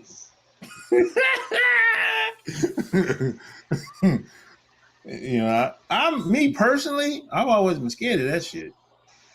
Hard drugs, I'm scared of that shit. After you see what happens when somebody smokes crack, no. Yeah. I'm like, bro, he lost everything. And Everything. he's strung out, can't get off that shit. I mean, we used to have car mechanics, all sorts of businesses, and as soon as that shit hit our community, it was gone. It was all gone. So All my we man had was said, gun store, liquor store, gun store. like most addicts, people used to use it to handle their thoughts, or they don't have the coping skills to deal with situations. Yeah, that's true. Yeah, you're right about that. Some people use it for coping mechanism. They can't deal with certain situations or whatever. And some people are cowards, so they have to kind of get out of their mind to cope with certain things because they don't really have the balls or the courage to say what's really on their mind. That does happen a lot. Oh, so they're powdered courage. Yeah. Or they gotta go have a shot. Liquid courage. Mm-hmm. That happens on these jobs a lot. That happens a lot, man. Or as they say with somebody smoking crack, they'll work real hard. Oh yeah, they'll work hard for that money so they can get the next high. Oh yeah. Those are the best mechanics. I always wonder why these business owners, You can keep working with us. Hey, get yourself up, get yourself together, come back to work. I'm like, the hell are you treating him so nice for? Yeah, Yep, their yeah, favorite type of worker. yeah. And those women, man, they a lot of guys, they get they get well, they get the woman on the drugs so they can try to control the woman. You know, Yeah, some of these guys are like parasites out here, vultures. yeah. I heard about a story with just recently on YouTube where this guy he should have known better. He should have known better. And this sounds like one of the things that happened. He somebody slipped him some drug and they took him back to his room and he took all of his clothes and his bank cards.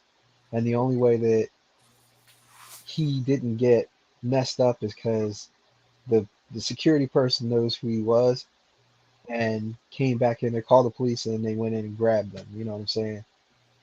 And he didn't even know this all happened. In fact, he said if he wouldn't have known unless the police didn't have a video of him laying there naked in his own bed. I was like, Man. what the hell? Yeah, you gotta watch, man. Gotta watch who you drink with. Yeah, but her and her girlfriend got together and robbed him like that. I'm like, Yeah, imagine if he weren't in a place that was gated or had a security guard. it might have been worse. Yeah, yeah. I know a guy when I was in the Navy. When I was in San Diego for probably like what 2 months. Hmm. I know a guy. He used to he used to been he used to have a habit of meeting girls and going back home with them the first night. Hmm. So I told him, I said, "Yo, man, you better chill with that shit. You do this shit too often, bro." Where was So this? this particular time, man, he met this girl Hmm. at the club. Hmm. We were at the club together. So he's like, "Yo, man, I'll holler at y'all later, man. I'm going back home with her." What I said, country is this? "No, this is San Diego." Oh wow, wow. So he went home with her. Hmm. Next day, man, he came back in his boxes on base. It took him Oh there. my God. It robbed him, took him for everything. Knew it was gonna happen. I asked him what happened. He said basically, went back to her house, got a knock to the door about 10 o'clock. Dude, she opened the door. Dude was like, two guys came in and said, "Hey, you know what time it is," with a 9mm. And he had to come out of all his shit, basically. And Well, they kicked him out. well, they knew And better than so, to shoot him. well, they usually don't shoot you. They just want Yeah, your money or your jewelry or whatever you got, basically. right, right. You know. And humiliate him going out the Yeah. door. So they kicked him out, and he said when he was walking outside, uh he saw a cop car passing by. So he waved the cop car. The cop was like, "What the fuck?" I He know got they a were laughing. naked man in his boxes with no shoes on, no shirt, no pants, nothing. No, no service. This is this is you breaking the law. You naked. This is nudity. So he got fined as well. Nah, he didn't get fined because he told him, "Look, I'm in the Navy. I got robbed or whatever." So he's like, "Okay, whatever, man." So he said, "Hey, what?" He said, "I'm gonna take you back to the base." Hmm. You know, and that's pretty much how that. And then when you get to the gate, that's another embarrassment because Right. they have to. You have no ID now, so they gotta Yeah. So they looking at you like, what the fuck? This motherfucker in there naked in the damn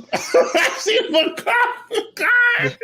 they kind of call your NCO, then your Yeah. commander. You gotta run your Oh, name, see if you yeah, legit. right. And that took what? Especially back at that time, they I ain't got think he said it nothing. took like 20 minutes. And then then they let the cop through, take you in. Well, wait a minute. Mhm. Did they? No. The cop dropped him off. The cop Right. dropped him off at the Yeah. gate. Then the MPs got you, Yeah. And they took and him then back, basically put some clothes on. right. And then I was like, yo, bro, man, what happened? Man, they got me, man. I said, I told you, bro, you can't be doing that shit, man. Yeah, shit. You going home with women, man, you don't know them from a can of paint? Shit. And then he went on the south side of San Diego. Which is mostly hood. Mostly. I don't even want to say what happened to me, so I'll leave it alone. You can't. Let's just say I got drunk off base. I came back on base, and the military police followed me, and they went around, and they parked their Jeep, whatever, their Humvee, right up the top of the hill. And I walked towards them, and I said, "I have to go to the bathroom." And something told me, "Don't do it, don't do it." I started walking and pissing at the same time up to the Oh, God. up to the Humvee. Oh Yeah, shit! you had to Uh, go. yeah, I had to go. That's what they said. Uh, Let me so see. yeah, I got in a little bit of trouble with that one. There's groups of women in Miami and Las Vegas spike dudes' drinks and robbing them gold rings, Rolex watches. They be catching them dudes at club or casino. Oh yeah. Oh yeah. Them places like strip clubs and casinos is prime targets for robbing and stealing. Oh yeah. Oh yeah. That's where the money is spinning at. Oh yeah. Nightclubs, strip clubs, and casinos. Oh yeah. They've been robbing people. You know what? I want to go to Thailand. It's cheaper. Yeah, It's Thailand too. I like Thailand. you you can get a reasonable sized place for 600 a month. I'm good with that. I'm good with that. Yeah, I They like can per diem Thailand. me. Thailand is one of my favorite places, man, to visit. They can per diem me to that. Yeah, Thailand. Shoot, Thailand's cool, man. I like give Thailand. me give me I a like, $2,000 or one thing. $3,000 I like apartment. I like the people in Thailand better than the people Mm, in Japan. they're more open. Yeah, they're more. You see, in Japan, you really have a hard time knowing how the other person feel about you. Even if you know each other intimately. Yeah, you might be But around this woman for 3 to 6 months. but my aunt hadn't seen me since I was a little kid, like 5 years old, and we're sitting together the first time and she's talking shit. And my best friend and his mom, they're funny as I don't know what. Ties are funny. They'll talk a lot of shit. They will talk a lot of shit to you, especially if Yeah, they know you. and plus, in Thailand, they don't have a lot of those stereotypes about us, Mm. like the rest of them, like they do in Japan or China I or mean, they do, but no, not like in Japan. No, yeah, not like that, like that. not in Korea too. They don't have those stereotypes. You can tell even if you're talking to a woman from Thailand. Right, It, it right, you can it's a totally different vibe. right, You know, they don't really. If you talk to a woman in Japan, you got to get past stereotypes first. right, Then you get to know her. But in right, Thailand, you don't really have to do that. You don't right. really have to get past those stereotypes because they're not really thinking like that. They're not really thinking, oh, he's a black man. Yeah. Nah, they only have one negativity against one group, and it it's all over Southeast Asia. I do not know why. I don't What? know why. No, no, no. I'm not gonna say that. That's they really don't like that group. Who is it? Everything, and they'll tell you on what's his name. They don't like anybody from India, man. Where? From India, Oh, I didn't know that. yeah. I was like, what the hell? What are you talking about? And I was like, okay. And that's what I've seen it. I've even seen it on shows on YouTube, and I'm like, they'll ask somebody a question, and then they'll they'll ask somebody about like who they're having a problem or who they like, and it was they were like, what about Indian people? They're like, they were asking if they like black people, white people, whatever, and then they said, but Indians, no. Now that was said in the Philippines, that was said in Thailand, and it was said, and I think Indonesia or it was in Bali. Bali. No. That's Indonesia Said, somewhere. Guys get their stereotypes from whatever country they live in. So in Right, the right. U.S., their stereotypes of black is negative because of how they gravitate towards white society. Oh yeah, Mm, that makes yeah, sense. Yeah, yeah. yeah, that makes sense. You know. But they'll give you a leeway. You just Yeah, got to get to know people. yeah. And he said something else. Said a lot of times Thai feel you stereotype them, especially the women they stand offers due to people always thinking, oh, the Thai females are like bar girls from Pattaya. Yeah, that's true too. Yeah, That's true. yeah, that's true. I've had same similar experience. Yeah, you know, yeah, but it we have a hard. Now, I would say the hardest time we will have is in North America. Yeah. Yeah, once you leave North America and go elsewhere, things are it's a different experience for us. I would say for most of us. You don't have to Okay. worry about. There's a lot of things we don't have to worry about once we go elsewhere. Okay. I'm gonna throw this at you because this has been a recent phenomenon. Why is it that people have a problem with a group of people wanting to leave this country? Like, let's just stick with African Americans. Why? Why do all right? These women are talking about they don't want you to leave. You're going to be a whole bunch of problems over there. Then these guys are talking about what are you going over there for and whatnot. You know, how do I put this? I'm like, we're leaving more women behind for you. What do you want? Are you What do talking you about the want? women? Yeah, A lot of women dislike that we're leaving and going other places right. They're saying, what are you going over because there for? they're jealous. Because then they put it on you. Well, they'll want you for your money. You want us for our money. That's You a know, shame. we're not. That's a shame, and Thank that's you. Right. And I'm like, but look. then these guys are saying the same thing and talking shit. I'm like, man, you're just trying to get money or pussy. And I'm like, just shut up.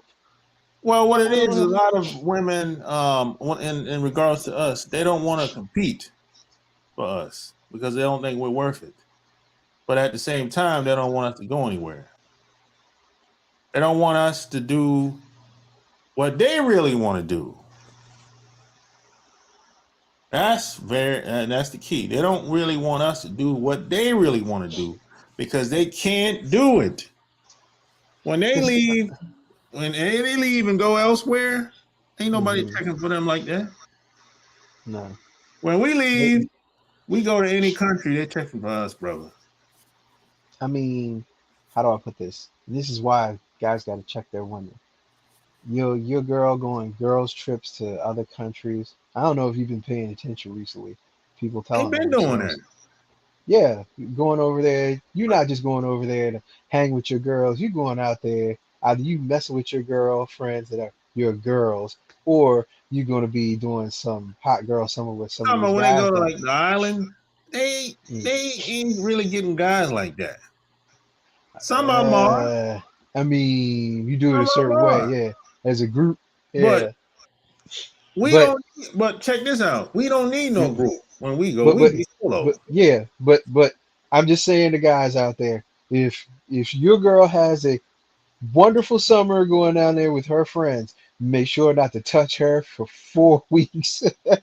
Well, four well, 4 or 5 weeks, don't touch her. first off, if I had a woman that was living with me tells me that she's going on a cruise or to some St. Thomas or Jamaica with her girlfriend, Without you, when you come back, pack your get your bag and get bags. the hell on.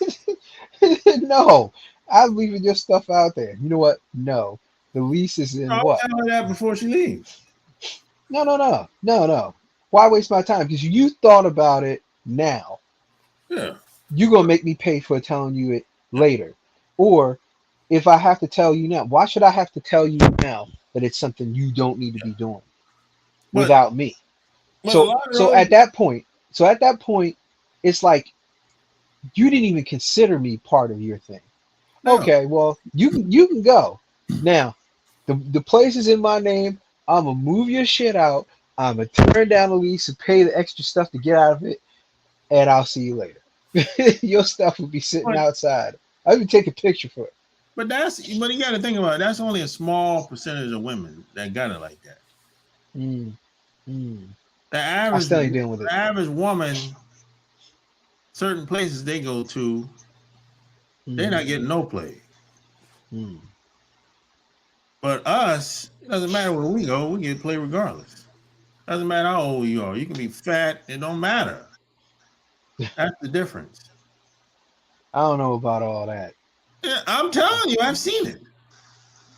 You can get on a plane and you don't need nobody to go with you. That's the thing. They go in groups. We don't need no damn group. I go by myself. You can go to Russia. You can go to any. Let's take Russia for example. And this is a bad example, but I'm gonna use it anyway. You can go to Russia right now by yourself. You come up Hmm. with some good excuse to go there, whatever. Right. Hmm. And women gonna be all over you. Or they find out, you from America. You Black American. Oh, Well, okay. You know, you can they go. got. You can go from extreme Russia to the Philippines, and you Hmm, go to the Philippines, you like a celebrity out there. not now. But Russia, they got 11 more million women than they do men. Yeah, But Philippines, the problem is now, like this one guy's show Sunshine Shoulders. He says that all these guys, these beta guys, have come in and pretty much pump these girls' head up, basically got them to marry them and leave. And they said there's 3 times more Americans in there coming in daily than there that's are well. of any other country Well, coming from the United States. I'm talking about in the city areas. Right. I don't think you go Yeah. in the city. Yeah. They're wifing them up and running. Yeah, they probably are, but there's more. There's more than enough women for everybody. That's what I'm trying to say. Hmm. And Oh my. women can't look. The point I'm trying to make is women can't do what guys can do. No. That's the point I'm trying to make. No. I got you. They don't have the options that we have, and that's what I'm trying to tell you is that's what women don't like. Right. Right. That's why they try to shame you. Say, oh, they just want you for money. Well, hell, whoever I get with, the money that I come in, everybody's going to benefit, right? What? I mean, what are they trying to do when they want guy making 100,000 a year? Oh, I we'll don't know. submit to somebody making $100,000 a year or Whatever the more. guy wants to do, that's what she gonna go along with. But that's what they're asking from these guys over there here making $100,000 a year. They're submitting to them because they have all this money. They only with you only with them because of their money. Well, that's on So them. So then how is that different? It ain't no different. Look, anybody that I'm around, anybody that's around me, we don't Right. got to live together. Anyone Right. that gets to know me, they get close to me, Hmm. they're going to benefit at some point. That's how it is. Well, I mean, if I get this job overseas, I'm definitely benefiting. So, so what they saying is it doesn't really matter. I mean, if that's just how it is. If whoever you have a relationship with, assuming y'all have a healthy relationship or a good relationship, Right. things are supposed to get better for both parties. Yeah. It's Yeah. supposed to. If Supposed to. not, something ain't right. Supposed to. Yeah. But up here, all's not fair in love and war. Well, that's why you need to cut their ass off. Which is why everybody's leaving. That's fine. They that's their prerogative if they want to leave. But as I said, the old equalizer is coming. And my boy from the UK said, and his ex-wife got divorced. She booked a 2-week trip to Gambia to rent young black men for sex. Damn. Oh yeah, that white women do that shit all the time. That ain't nothing new. That's that's You, that's you can that's always old come school in. shit. Sexploitation. Yeah, they've been doing that since before we were born. That's been going on since the beginning of time, man. That ain't nothing new. You know, I mean, I don't got a problem with it, to be honest. You ain't hurting nobody. You know, I hey, mean, you pay like you it, weigh, I guess. as I don't as know. long as long as it's me getting Personally, making personally, I don't do it. But if mm, that's what you want to do, hey, knock yourself out. You know. exactly. But I don't see anything wrong with it as long as you ain't hurting nobody. You know. uh Yeah. But man, goddamn, man, been on here over 2 hours. Oh shit. yeah, I was looking at the time. I was waiting though, but we were having a lot of good conversation, good thought. It's like calling a friend, trying to figure out what's going on and what you see. Exactly. Uh, But oh, man, shoot. I'm gonna get off here, brother. Hold it down. Thanks for coming on. All right. All right. Bye. Peace. Yes, sir. It's official. Like a referee with a whistle, man. We had another conversation like we always do. So hey, check out the Patreon. Don't forget to check out the Love Can't Wait podcast. And also, man, I'm still froze up. It's all good. Also, I'm gonna have a new episode coming out Tuesday. And that's about it, man. And PS, and by the way, if you have any questions, man, just go to what the hell?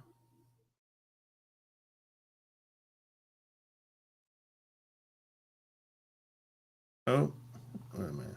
If you had any questions, just send it to hold up. I'm gonna put my Instagram in here. Send your questions in my Instagram. If you have any questions, you can hit me directly. That's probably the easiest way. You dig? So until next time, man, I'm out. Peace.